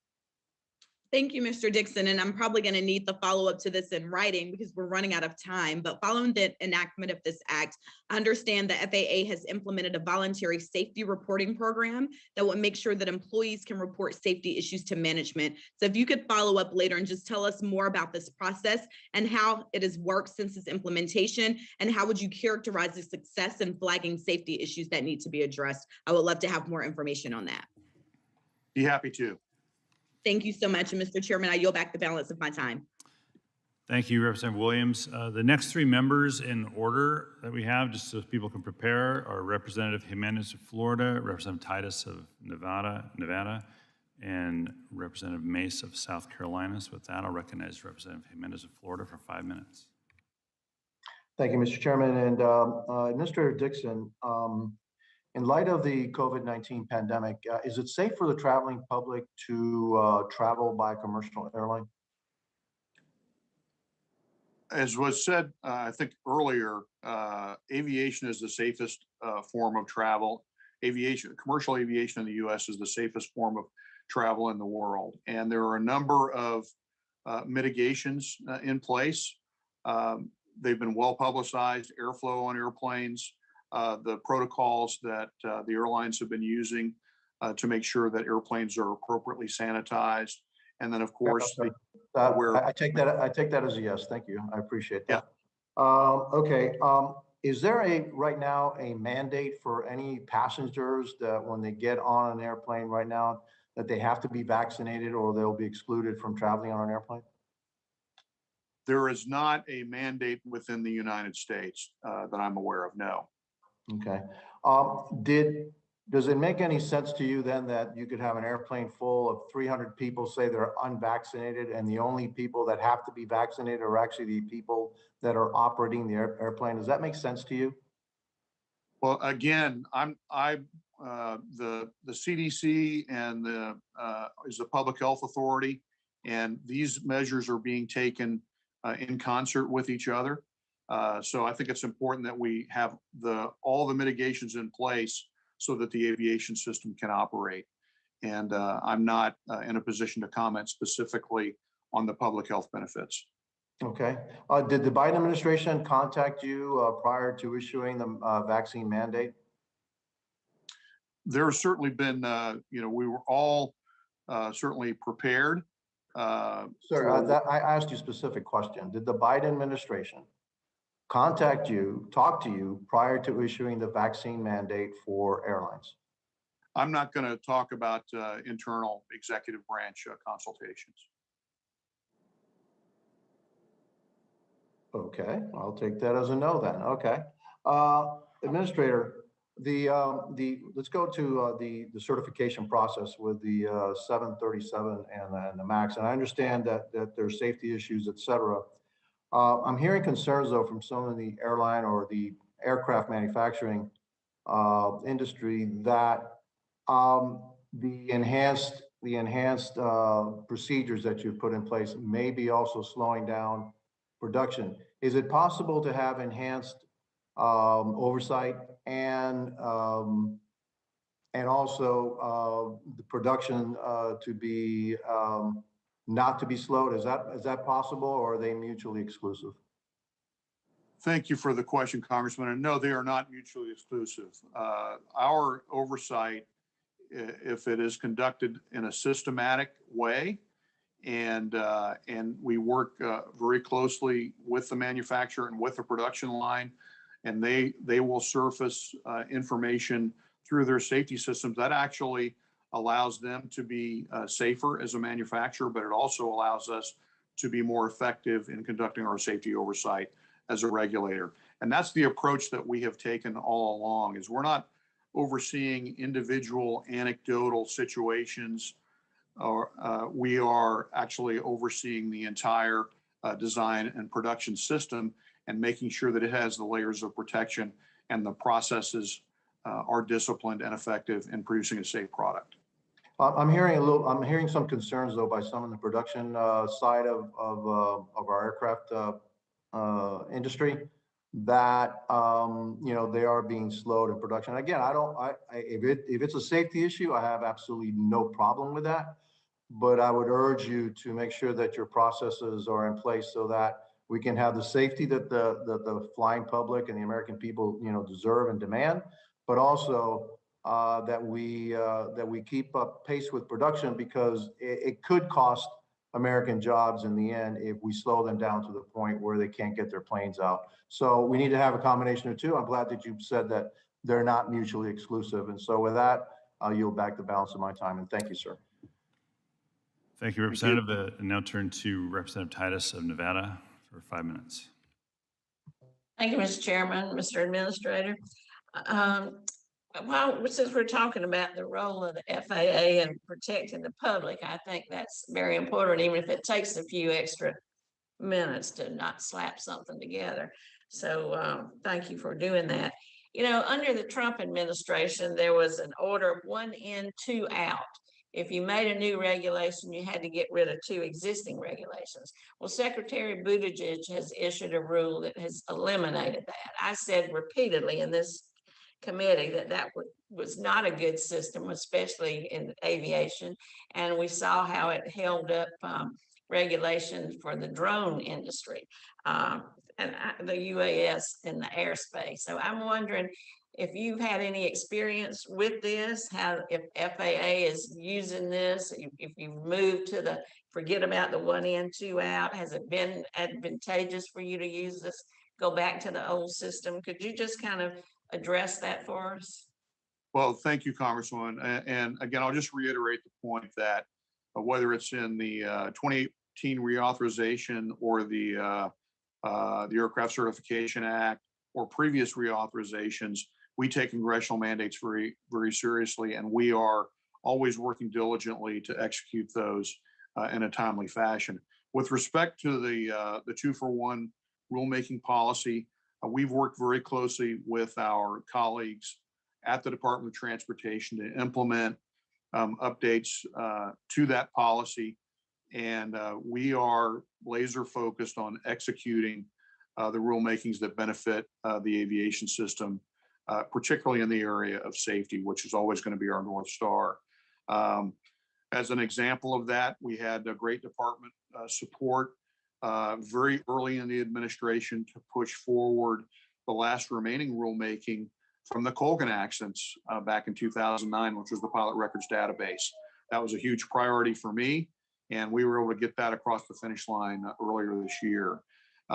You mentioned some of the drone rulemakings, remote identification, operations over people. And then, of course, just this morning, we announced the publication of the flight attendant duty and rest in PRM. So I think that's a reflection of how we are pushing this activity forward under the paradigm of Secretary Buttigieg's leadership at the department. Great. Well, I'm glad to hear that. I didn't think it ever worked, and I'm glad it's not in place now. My second question is that we've been hearing kind of a series of I don't know if it's rumor or there's some press about it, but that there are problems with the Boeing Dreamliner, and yet the production of that is continuing. And there are also plenty of those planes still flying around. It's with customers in them, even as we speak.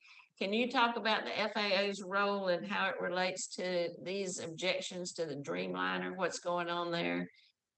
Yes, well, this was, I believe you're referring to some non-conforming titanium parts that were identified recently.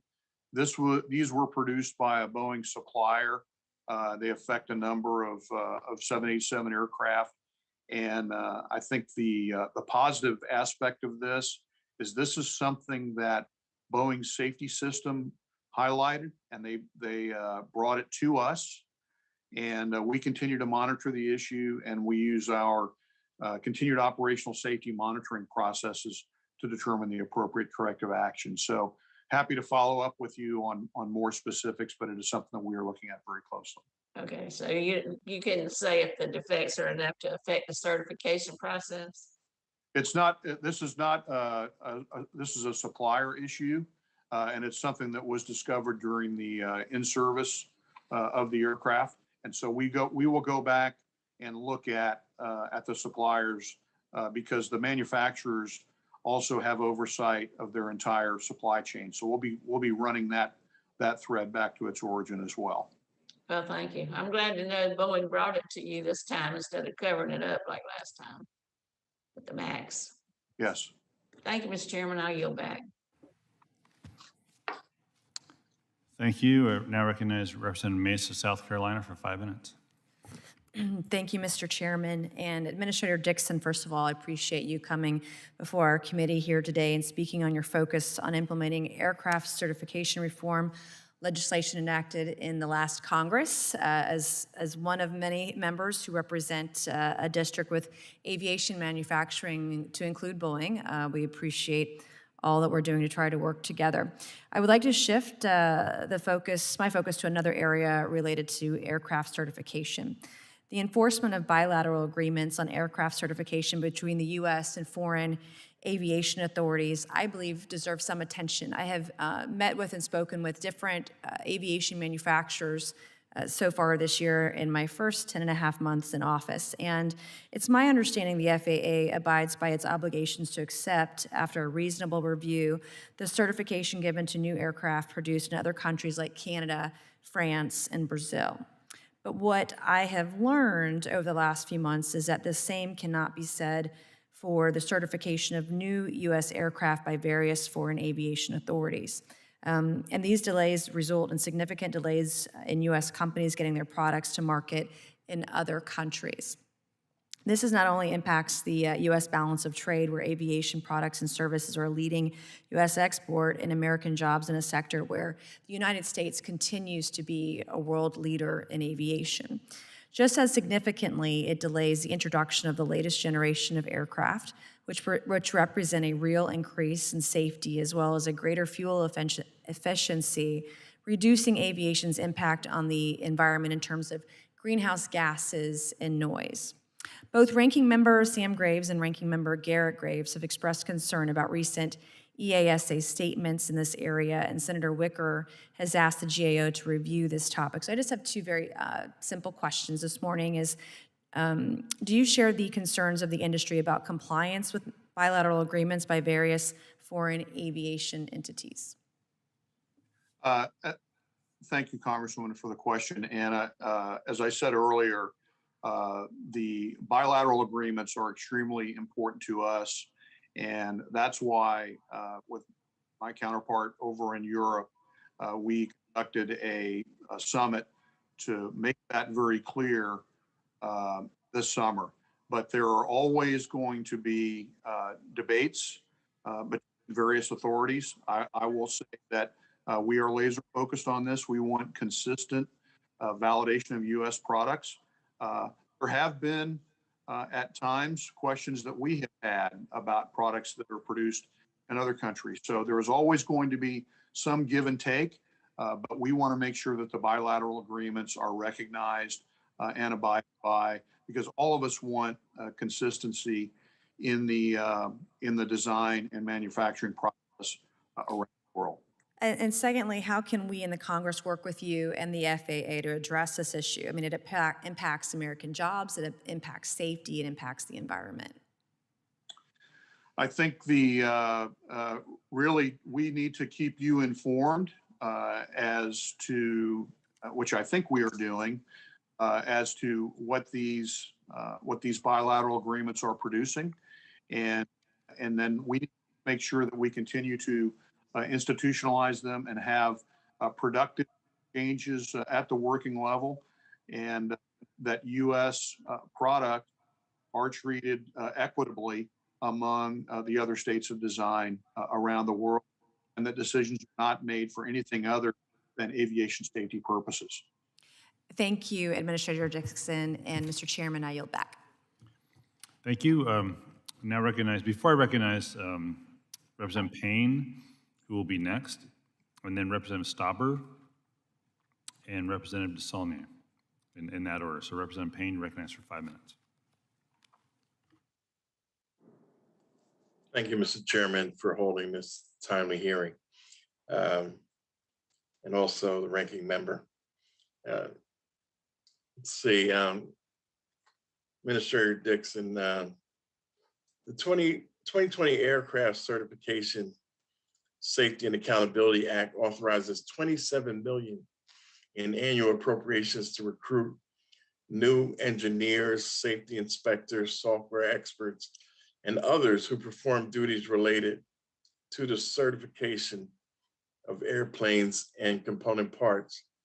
With this funding should come some opportunities for candidates that come from diverse and underserved backgrounds. One of my top priorities is ensuring that everyone has a fair shot at getting good paying jobs. So can you assure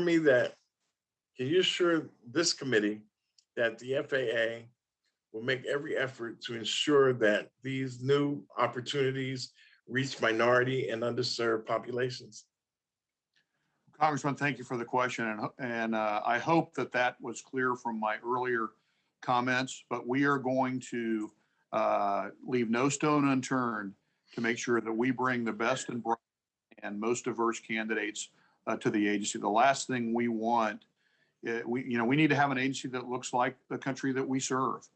And to the extent that we've had a very successful, really set a record with our minority serving internships.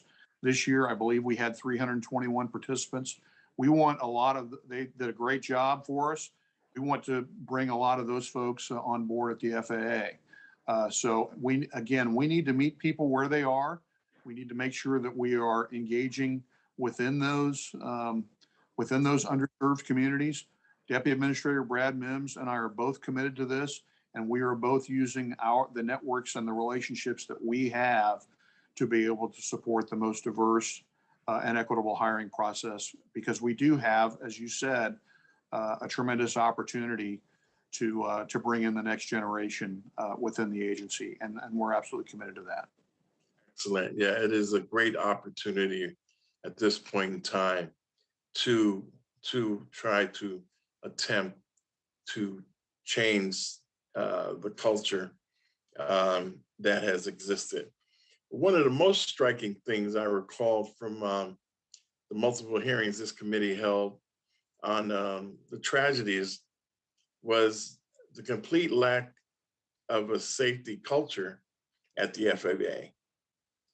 Based on the information provided to me, it appears that the FAA has not fully implemented requirements under the Aircraft Certification Safety and Accountability Act. Full implementation of these requirements is essential to creating a safety culture at the FAA.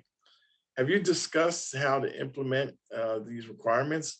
And if so, what do you plan to do to create a safety culture? If not, when do you plan to review them and begin actions to create the culture to prevent future tragedies?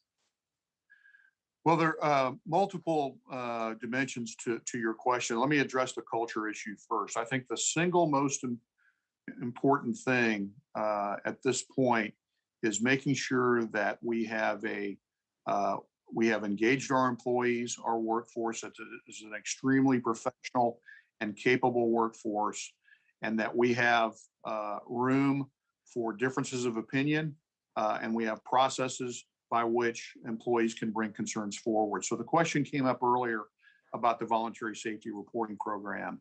In my experience in the airline industry, the ability for employees to bring up safety concerns in real time is extremely valuable. So the VSRP is a very powerful mechanism in doing that.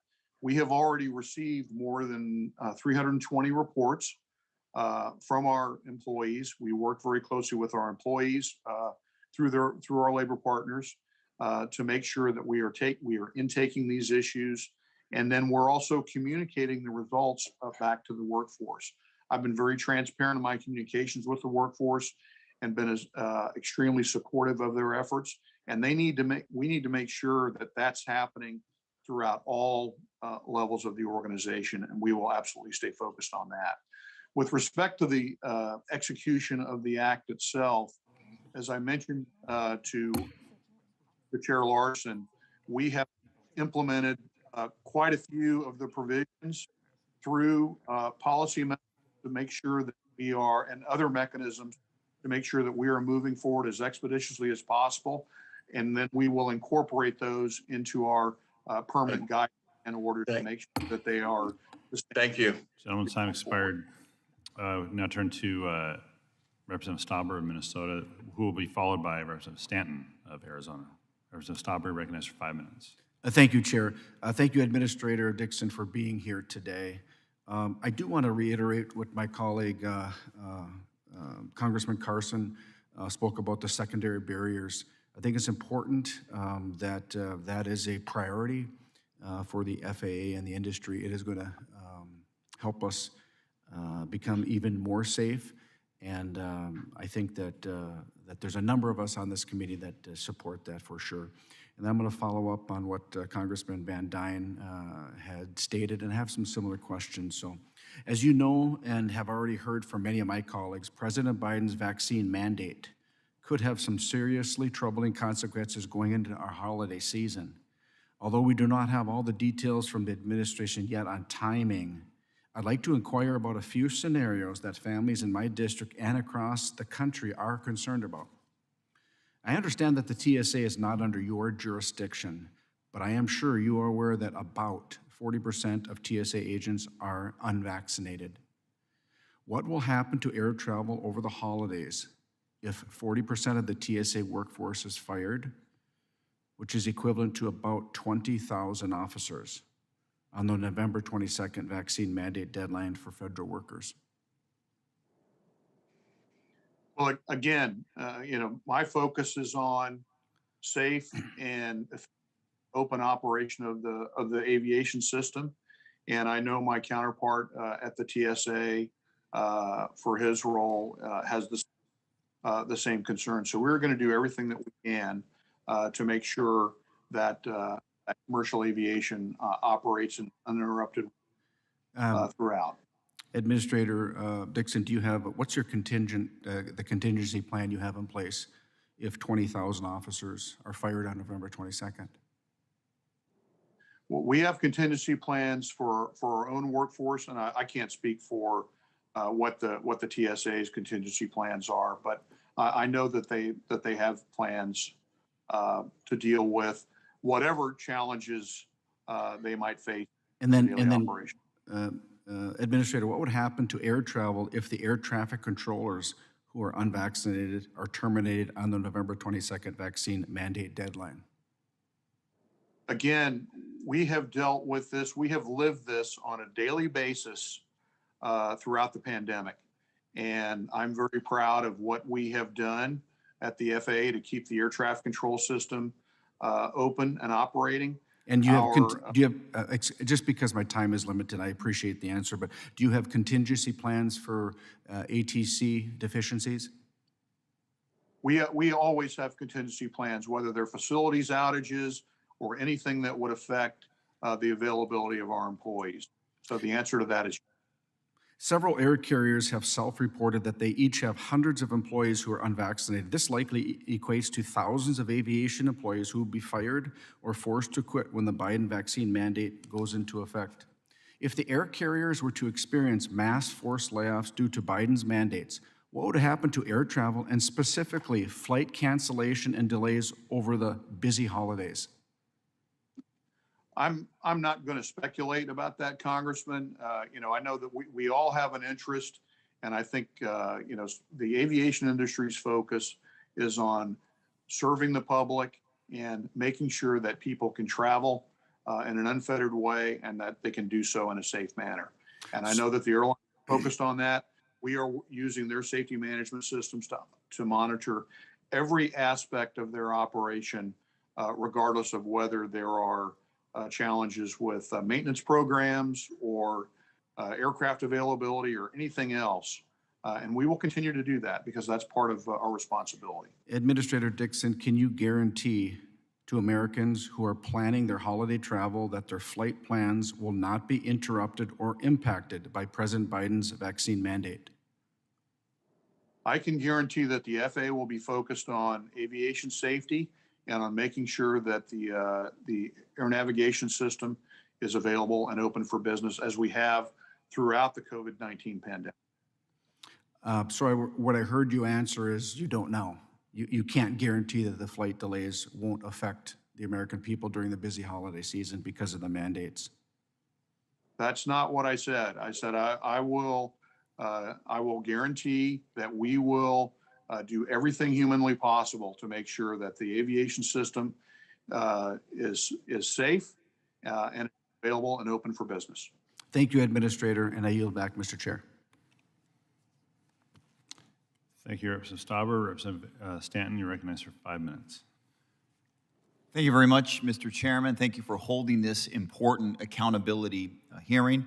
Administrator Dixon, thank you for your testimony here today. In January, the Department of Justice entered into a deferred prosecution agreement with Boeing. The agreement focused on the actions of 2 Boeing 737 MAX technical pilots, and one of those pilots was charged with 6 counts of fraud last week by the Department of Justice. In its agreement with Boeing, the DOJ determined that an independent compliance monitor was unnecessary for several reasons, including because the DOJ concluded, quote, the misconduct was neither pervasive across the organization nor undertaken by a large number of employees, nor facilitated by senior management, unquote. These conclusions run contrary to this committee's own investigative findings. In the course of this committee's investigative findings, Boeing's meeting minutes from very early on in the MAX program were uncovered that did document a deliberate effort to avoid using the term MCAS outside of Boeing to avoid additional regulatory scrutiny and the impacts on pilot training.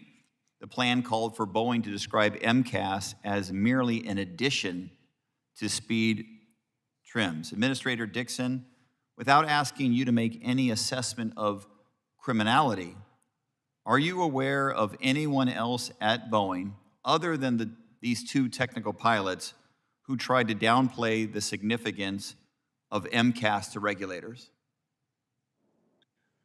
I'm not aware of any particular individuals, but I will tell you that at the highest levels of Boeing, from day one, I made it clear of my expectations of how we were going to oversee their operations, and that I expected for systemic improvements to take place. And that's exactly what we have done in executing upon the legislation that has been passed in December of last year, and also in response to our own internal reviews, as well as various investigations and recommendations from review bodies.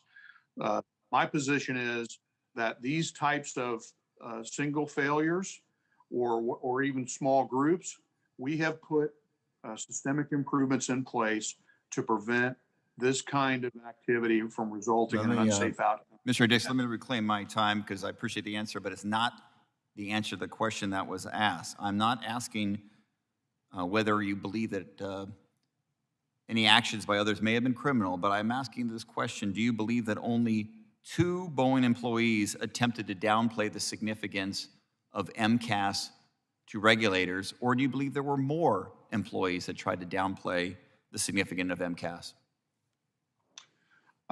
I believe that MCAS should have been included in the materials, and that it was a safety critical system. Whether there was any intentionality on the part of others, I can't speak to.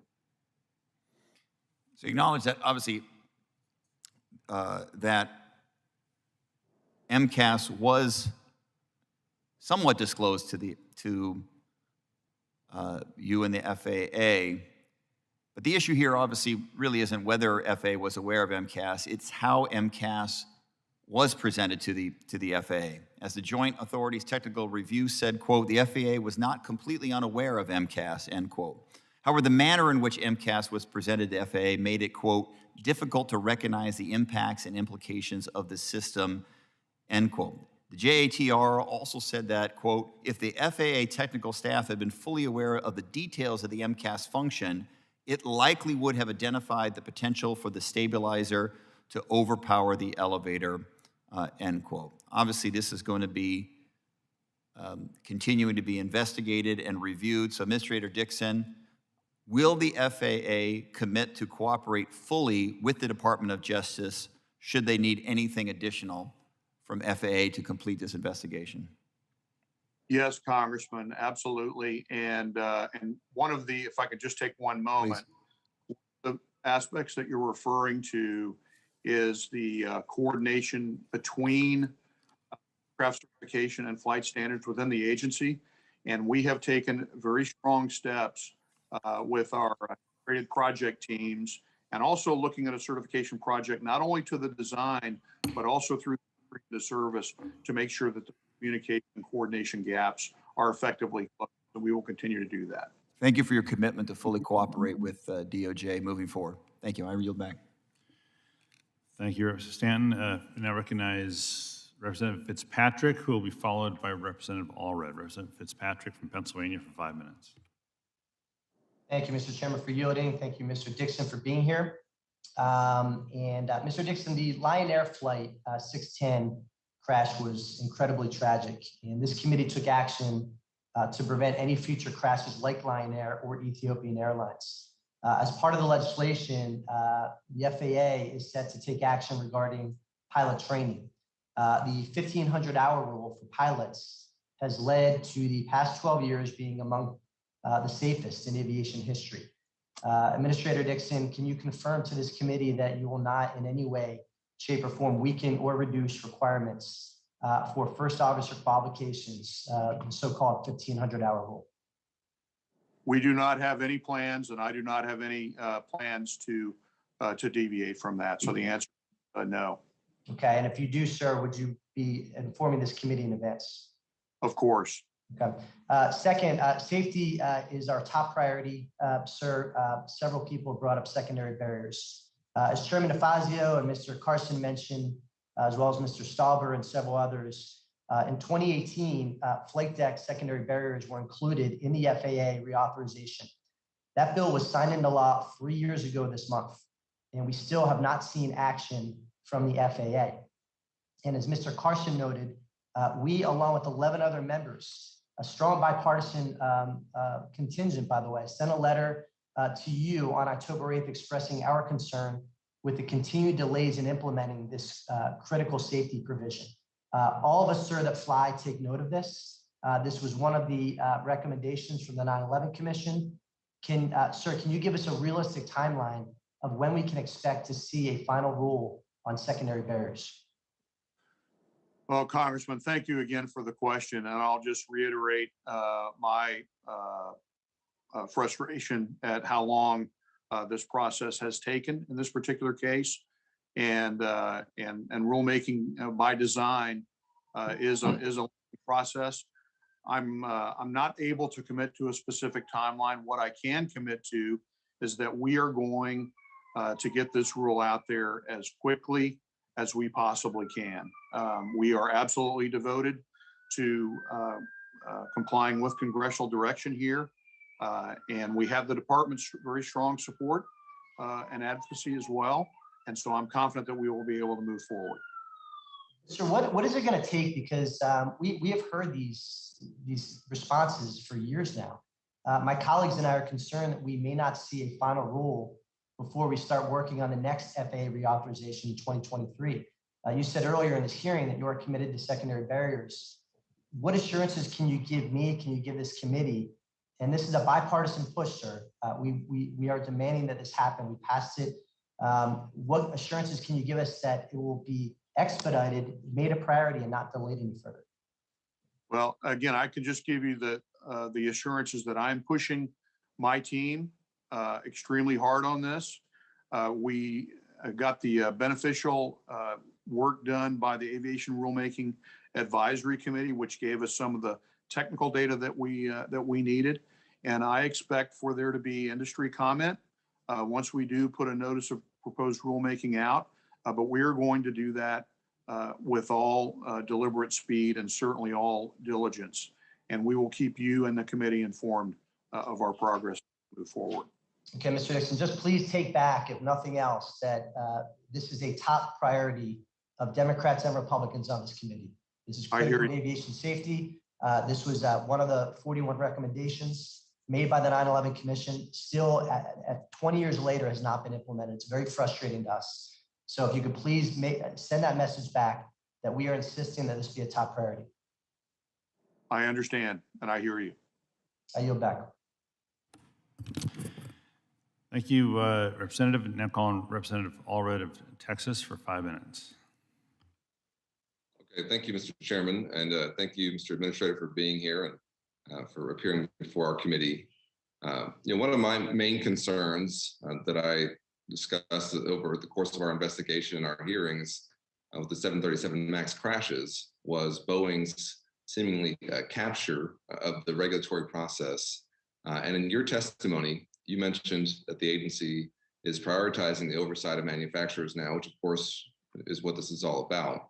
And we are hopeful that that's including oversight of the organization designation authorization or ODA process. And I understand that recently the FAA sent a letter to Boeing initiating a review and expressing concerns with the company's culture and how that appears to prevent ODA members from communicating with FAA, which is one of the main things that Congress has asked FAA to address in the Aircraft Certification, Safety, and Accountability Act. And I just want to ask, first of all, has Boeing responded to your agency's letter? I'm not aware of a formal response to the letter, but we are having dialogue with them daily on this and other matters, and it is something that we are laser focused on. We are also, as I said earlier, we are involved in their safety risk management process that's designed to root out any interference between unit members and their ability to be able to communicate and work with the agency. So whether that has, I'm not aware that we've got specific correspondence back, but I will get back to you on that. Well, I think that a letter of that kind from your agency should be responded to formally and informally, and we certainly are interested in what that response is. And I guess addressing the concerns over Boeing's ODA process, I'm wondering whether you think something more dramatic needs to be done in terms of addressing the culture there, whether there needs to be some kind of pause in that process or some kind of intervention of some kind, because it sounds like you're having an ongoing discussion, but that, to be honest with you, sort of sounds similar to what was occurring before when these oversights were allowed into the process and of course led to these horrible crashes. Do you feel confident right now in Boeing's ODA process and what we're doing, our work with them? Well, thank you for the question and the opportunity to respond in some more detail. Again, cultural issues require constant attention. And I've seen several indications of the kind of improvements that I'm looking for, but I don't know that you would ever be complacent or satisfied. This is always going to be an area of focus, not just, with any regulated entity, to make sure that undesirable issues are not percolating into the relationship. So we monitor, our ODA office that we have stood up in the last year and a half, and actually we're in the process of, they're going to be responsible for quality control across all 80 ODAs that we have with the industry. But with Boeing in particular, for example, their number of voluntary disclosures where they are bringing things forward that they weren't before, those are providing us with information and data that we didn't have visibility into before, so that we can make sure that they are systematically taking those issues, doing it with transparency and driving down those risks. They've done other things that they weren't doing before, such as stopping the production line. They would never do those kinds of things before. And finally, my people understand, and we have added an engineering expertise and others. They understand that I have their back and that they are supported at the highest levels of the agency. So these kinds of things, again, they aren't things that happen overnight. They will require constant attention. But I think that, and additionally, I would also point out that we have retained several items. We have taken some of those ODA privileges away, which I talked about earlier, such as airworthiness certificates and requiring the validation of human factors assumptions for safety critical designs. And that will continue. That's good. And you mentioned that your ODA office has the support from the top of your agency. I would say they have the support of the Congress as well. We are here to support them. I certainly am, in terms of making sure that we're providing sufficient oversight to protect the public. So with that, thank you for your testimony and for your work. And Mr. Chairman, I'll yield back. Thank you. In order, I have Burchett, Norton, and Van Drew, so I'll recognize Representative Burchett for 5 minutes.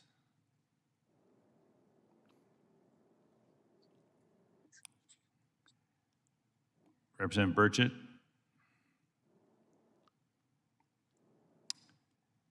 I will just come back. We'll go to Representative Van Drew for 5 minutes. Thank you, Mr. Chairman. Good afternoon, Administrator Dixon. Thank you for appearing before the House Subcommittee on Aviation, and thank you for your exemplary leadership over the past 2 years. In August, the FAA submitted a reprogramming request to the Congress that would radically reorganize the FAA's research, development, testing, and evaluation functions. The FAA has gone to great lengths to obscure the proposal. The request was submitted after the House had already passed its transportation funding bill. The FAA is using evasive tactics to sneak through bad policy that affects 1,000 FAA workers at a minimum and $1 billion worth of taxpayers' money. Today, I will share with you and everyone the truth of what the FAA is proposing. Administrator, I sent you a comprehensive letter of many shortcomings of this proposal. I highly recommend my colleagues read this letter, which I request submit to the record.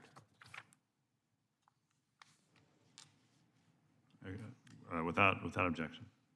In short, this proposal is terrible. First of all, it is doubtful that the FAA even has the authority to do this under the 2018 authorization. This deal would kneecap the FAA William J. Hughes Technical Center. The Technical Center produces gold standard results through a centralized model. It's a centralized model that would be fractured under the FAA's proposal. This would break the Technical Center. The proposal also sets the drone industry back at least a decade. I can state with absolute confidence that the drone industry opposes this. Particularly damning is the apparent intention to privatize portions of the FAA, and I'll say that again. The apparent intention to privatize portions of the FAA. An FAA memo states that, quote, in many cases, testing and evaluation can be provided by the industry for approval by the FAA, end quote. And that, quote, the testing workforce may need to shift to experts under contract and consultancy, end quote. This privatization strategy threatens the FAA's independent oversight over the aviation industry. In my letter, I request that the FAA's proposal be formally withdrawn. Administrator, I make that request again today. Several major labor unions have just released a joint letter in opposition to the proposal. These unions include, but are not limited to, the National Federation of Federal Employees, the International Association of Machinists and Aerospace Workers, the American Federation of Government Employees. Together, these unions represent over 1.4 million American workers. Their letter also requests that the FAA withdraw this proposal. I request to submit this letter to the record as well, Mr. Chairman. Without objection. Administrator Dixon, I don't believe that this proposal is coming from you. I do not believe it's coming from you, nor do I believe that it is even coming from this administration.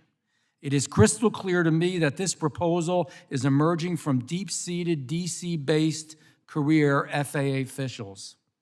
Administrator Dixon, considering the tremendous opposition to this proposal, will you withdraw the reprogramming request and work with Congress, work with labor, work with industry to develop a good faith proposal that actually works for the aviation sector and the American taxpayer? And once again, thank you for being here. Well, thank you, Congressman Van Drew. And, I am happy to meet with you and our union partners. I meet with them regularly within the last week, as a matter of fact. And I welcome hearing your concerns. My goal actually is to strengthen the tech center, to make sure that we are undertaking activities there that will benefit the aviation industry. I also want to assure you that as this proposal had moved forward, it does not affect the function or location of any employee's job, tech center or otherwise. And this really is a management reporting realignment.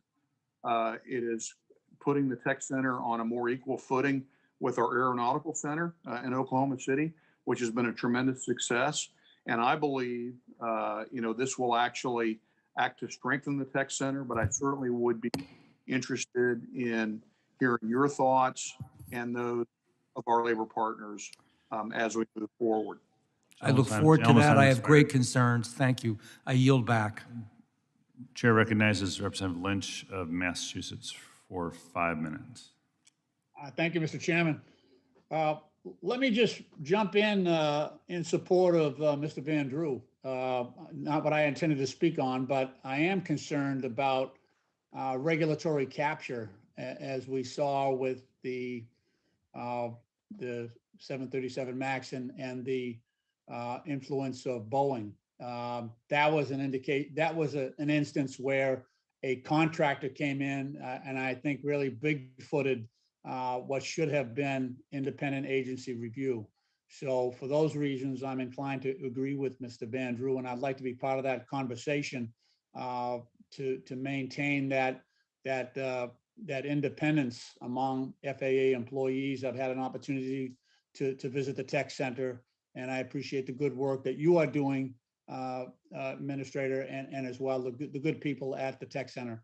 I really want to talk about the civil aviation program, that the Civil Aviation Registry operated by the FAA. As you know, we've had some troubling incidents with U.S. registered aircraft, and this goes back to 2014. We found out through a bank that the FAA had given a tail number to an individual who was funded by Hezbollah. We had another situation where the FAA had given a tail number to an individual whose aircraft was in Tehran during a time when we had sanctions against them. We had another situation where another U.S. aircraft, commercial aircraft, civil aircraft, was found on the tarmac in Libya when we had a no-fly zone in effect against Libyan rebels. We've had, we had a situation where Wells Fargo Bank represented the individuals affiliated with the Sinaloa cartel, and they were given, registration of aircraft. So I have a bill that would address some of the insecurities that have been found to be present in our current registration program. It requires beneficial ownership to be established in terms of who the actual people in control of that aircraft would be. So I'm hoping to get some support from the FAA to try to tackle that problem. Maybe it's not my bill, but we've got to figure out a way to do this. I think if 9/11 taught us anything, is that there's a certain vulnerability there with respect to our aircraft, and now that we have drones as well in the mix, I think this is a clear and present danger to our national security. So I'm wondering if you have any thoughts on that about tightening up our civil aviation registry. Thank you, Congressman, and actually we would look forward to working with you on that. The only caveat I would say is we're working very hard on the new registry system, which is sorely needed, and there have been some technical challenges there. So I would want to make sure that we don't set back that effort because that is something that needs to get across the finish line. So we would look forward very much to having that dialogue with you. And if I might, just for 30 seconds, question that you and Congressman Van Drew raised about the tech center. I want to make it clear that no one is delegating any safety responsibility in this proposal. Prior to any federally procured system going into the national airspace, it is validated and approved by FAA technical professionals, and that will not change, under this proposal. So that is not part of what we would be talking about here. Okay, I'll take that at face value. I would like to drill down on it a little bit more. Just in terms of where the lines of responsibility begin and end. I think that would be helpful to just reassuring people that what you say is in fact accurate, and that we all understand where the lines have been drawn. Mr. Chairman, Administrator, thank you for your testimony. Mr. Chairman, my time has expired and I yield back. Thank you. Thank you, Representative Lynch. I now recognize Representative Johnson of Georgia for 5 minutes. Thank you, Mr. Chairman, for holding this hearing. As FAA implements the Aircraft Certification, Safety, and Accountability Act, I'm concerned about how difficult it's going to be to get Boeing to improve its safety culture. Our 737 MAX investigation raised serious questions about Boeing's willingness to learn critical lessons and change the way it does business to improve safety. Mr. Dixon, when committee staff interviewed Boeing's then Vice President of Propulsion, an individual who was responsible for the general, responsible for the general management of the MAX development, including engineering and manufacturing, he said that he considered the development of the MAX a success, despite 2 deadly crashes that killed 346 people and MAX planes being grounded for more than 1 year. When committee staff interviewed Boeing's chief project engineer for the 737 MAX program, he admitted that at the time he approved MCAS, he was not aware that MCAS operated from a single angle of attack sensor, that MCAS could actively could activate repeatedly, or that it took one of Boeing's own test pilots more than 10 seconds to respond to an MCAS activation in a flight simulator, resulting in what the pilot described as catastrophic consequences. Again, this was the chief project engineer who approved MCAS, yet Boeing went on to appoint this same person to be the chief project engineer of the new 777X. Are you aware, Mr. Dixon, of these facts and statements from Boeing personnel? Yes, Congressman, I am. What do you think of them and of the movement of the MAX 737 chief project engineer to the same position for the 777X? Well, again, as I've said previously, you know, our oversight of Boeing has fundamentally changed. We have retained certain safety critical functions for these certification projects. We've retained the airworthiness certificates on the 737 MAX aircraft. We are instituting a technical advisory board for the 777X, which will give us an independent validation of our work. We have also increased our involvement on the certification of designs related to continued operational safety issues. And we are meeting daily with Boeing on the performance of its global fleet. And again, a number of systems and process improvements have been put in place. And we have also increased the proportion of our engineering personnel in the Boeing Certificate Management Office, which oversees production, and added additional management to the Boeing Safety Oversight Organization as well. But I will be the first to say that this requires continued vigilance, and that work is not done. Boeing Safety Management System, we conduct regular reviews, and we are looking at their safety data on a regular basis, and they are producing and doing what they need to do, but there is more to be done. All right, thank you. If Boeing considers the 737 MAX program a success and the same individual responsible for approving MCAS is now in charge of Boeing's new 777X, what is the FAA doing as part of its implementation of the Aircraft Certification Safety and Accountability Act to get Boeing to improve its safety culture and ensure that the 777X doesn't suffer the same fate as the 737 MAX?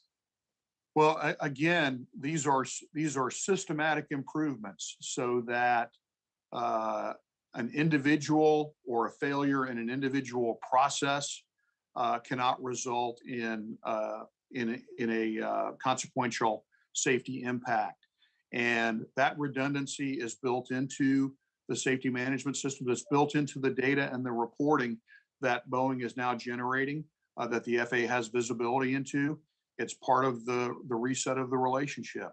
And that will continue going forward as Boeing's safety management system matures. These cultural changes require constant vigilance. And my experience in the airline industry is it takes,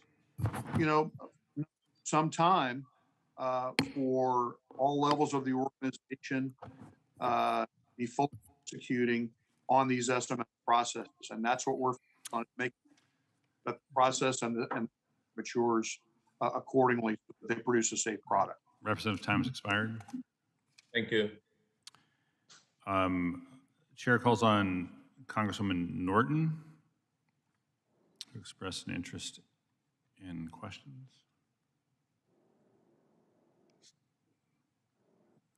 Administrator, just give us a moment. Okay. Okay.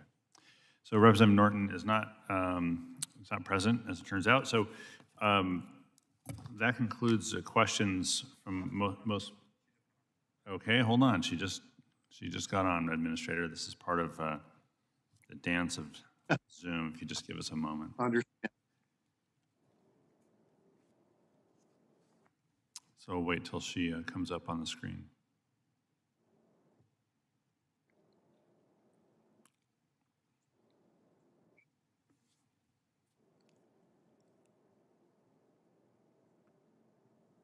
We're still here, just waiting. Yeah, okay. I'm just calling Congresswoman Norton again to see if she's going to come up. If not, then, Mr. Chairman? yeah. While we're waiting, could I sure. ask a UC? Yeah, Representative Graves. Mr. Chairman, I'd like to ask unanimous consent that a document that's been included by some of the victims' families be included in the record of the hearing titled FAA Document Confirms. That's fine. We'll, without objection, we'll include that in the hearing record. Well, with indulgence, Administrator, I do have some follow-up questions while we're waiting for Congressman Norton. None of these will come probably as a surprise to you in terms of the subject matter, but if you're prepared to answer these, the committee investigation found the FAA neither received sufficient information from the manufacturer about the MCAS on the 737 MAX. For the record, that's a maneuvering characteristics augmentation system. Nor did the FAA receive information through appropriate channels. So what changes to the process has the FAA done to ensure the manufacturers disclose all appropriate information to the FAA during the certification process? Well, Chair Larson, I spoke to this somewhat in the dialogue about our interaction, our changes in the way that we oversee Boeing. And, you know, the safety management system, once it's in place, it put certain reporting requirements in place based on the data that they're seeing in their design and production systems. So we have worked very closely with them. And as I said, we meet daily. We're going beyond our normal continued operational safety processes to monitor the performance of the fleet around the world in near real time. We're also having dialogue with their customers to make sure that the relationship with the airlines are operating their aircraft to see what they're hearing. So we're getting at this through several different mechanisms to make sure that information is coming to us in a timely fashion as these projects move forward. And on the safety management system rule, you discussed the SMS and the voluntary SMS, but when will the FAA publish a rule on SMS? We expect to have an NPR. How can I get the sound? Sorry, Congresswoman Norton, if you could mute for now, and I'll call on you when my questions are done. Thank you, Administrator. Raven. Administrator. Yeah, we'll follow. I will follow up with you on more details on what we expect the timeline to be. I believe, as I recall, the final rule is slated for 2024, roughly. So we would expect to see an NPRM out probably sometime late next year, maybe 2023, but I've got to confirm that. Thank you. And can you clarify on the ODA system with regards to appointing unit members that you are, the deadline is January 1 of next year, 2022, a couple months. But I understand you expect to issue final policy documents for manufacturers and FAA employees in February 22. Is that accurate? That's correct. We have already issued specific direction for the appointment of unit members and advisors within the last 10 days, I believe. All right. And then a final question before we go to Congressman Norton. The bill requires the FAA to take leadership in evaluating pilot training and standards, as you know. FAA also must ensure airplane manufacturers, engineers, and pilots fully assess human factors. Could you be specific about the progress made on implementing those requirements with regards to incorporating human factors into requirements? Sure. We are, first of all, we're requiring air carrier pilots to, in terms of pilot training, to regularly demonstrate manual flight operation skills. They do it in all training programs, initial, upgrade, and recurrent. In March of 2019, we required pilots to complete upset prevention recovery training. I mentioned this in response to Congressman Sam Graves' question earlier. We are also drafting, and is near completion, a new advisory circular on flight path management. This will provide guidance tied to air carrier training requirements on manual flying skills, managing automation, energy management, and situational awareness and pilot monitoring. Also, consistent with congressional direction, we tasked our Airman Certification System working group to complete an Airman Certification Standards call to action. And this brings us together to review how current standards affect pilot competency in manual flying skills. And then finally, I think to the last portion of your question, we have retained the any delegation of safety critical systems that have a human factors interface. We have retained the delegation of those until the applicant demonstrates what the underlying assumptions are, and that we have reviewed and approved what those are. Thank you. Thank you. And now I'm going to turn to Congresswoman Holmes Norton for 5 minutes. You're recognized.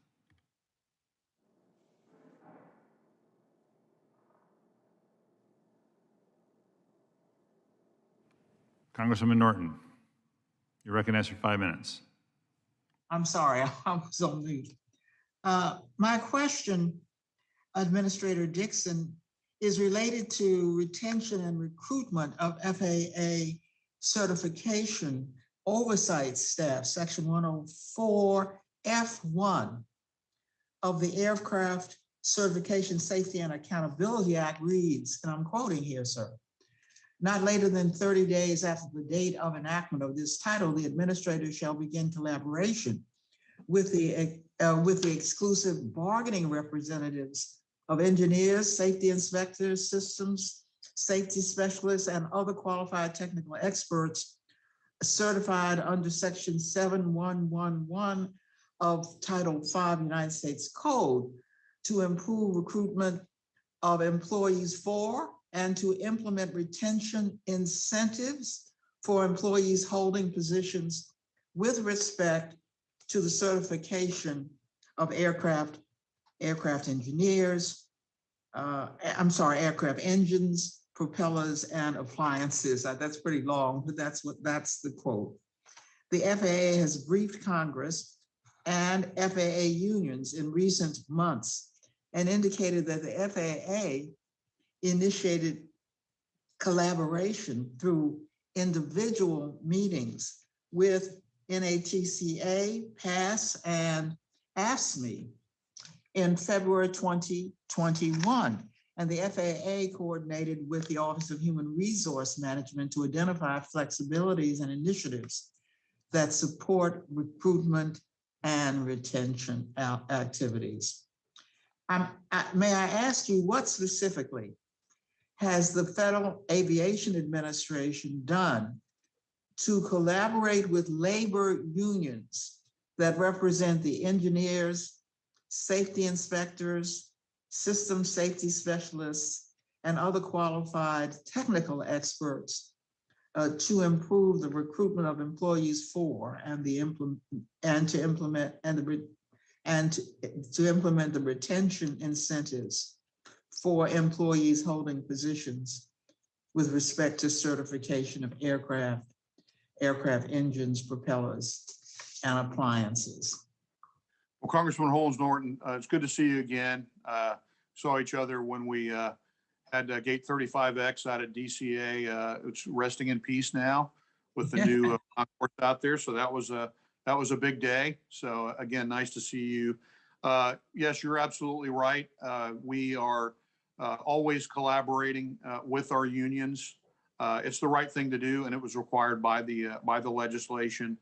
We have engaged with them to refine and extend our recruitment and retention incentives for these critical skill sets, and identify also the training needs. You know, there's always a concern, rightfully so, when we bring in the folks maybe with varying backgrounds and experience levels into areas that traditionally have had a lot of experience in the aerospace industry, and maybe even a second career in some case, is that we make sure that they're successful when they come into the agency. So that's been very important. The deputy administrator and I collaborate. In fact, we met with our unions as a group last week and do so on a regular basis. They are supporting us through all of our outreach programs, our recruiting, and we're looking at ways where we can use some of the independent authorities that we have, because if done correctly, we do have some more flexibility than other parts of the federal government to do direct hires and targeted hiring in some areas. And I can tell you, I've been very personally involved as well, not only with labor, but in these outreach efforts. And we've actually used virtual means to expand our outreach and meet people where they are, during the pandemic. So we will continue to do that. Yeah, we've heard from at least one labor union representing FAA workers that there has not been true collaboration and very little proactive engagement from the safety line of business on this initiative. What is your response to this, and how will you improve FAA engagement with labor unions? I am not aware of that, but I'm very interested in that perspective. And so I would love to work with your office to see where that might be coming from and what we can do to address it. I will be in touch with you about that labor union, and I very much appreciate your cooperation. Thank you very much. Thank you. I yield back. Thank you, Congressman Norton. And it's a reminder as well, her questions remind me, Administrator, that as you implement SMS, as you prepare a rule on SMS, I think it's important as well that the women and men who are working in the facilities, building, designing, and assembling these aircraft are part of, an active part of the safety management system, and their input's going to be critical to ensuring long-term safety improvements as well. So with that, I'll just want to thank the Administrator for joining us today. That concludes our hearing. I want to thank our witness again for his testimony. Their comments have been informative and very helpful, and have given us some things to follow up on, as well as for you. And I ask unanimous consent that the record of today's hearing remain open until such time as our witness has provided answers to any questions that may have been submitted to him in writing. I also ask unanimous consent that the record remain open for 15 days for any additional comments and information submitted by members or the witness to be included in the record of today's hearing. Without objection, so ordered. And the Subcommittee on Aviation now stands adjourned.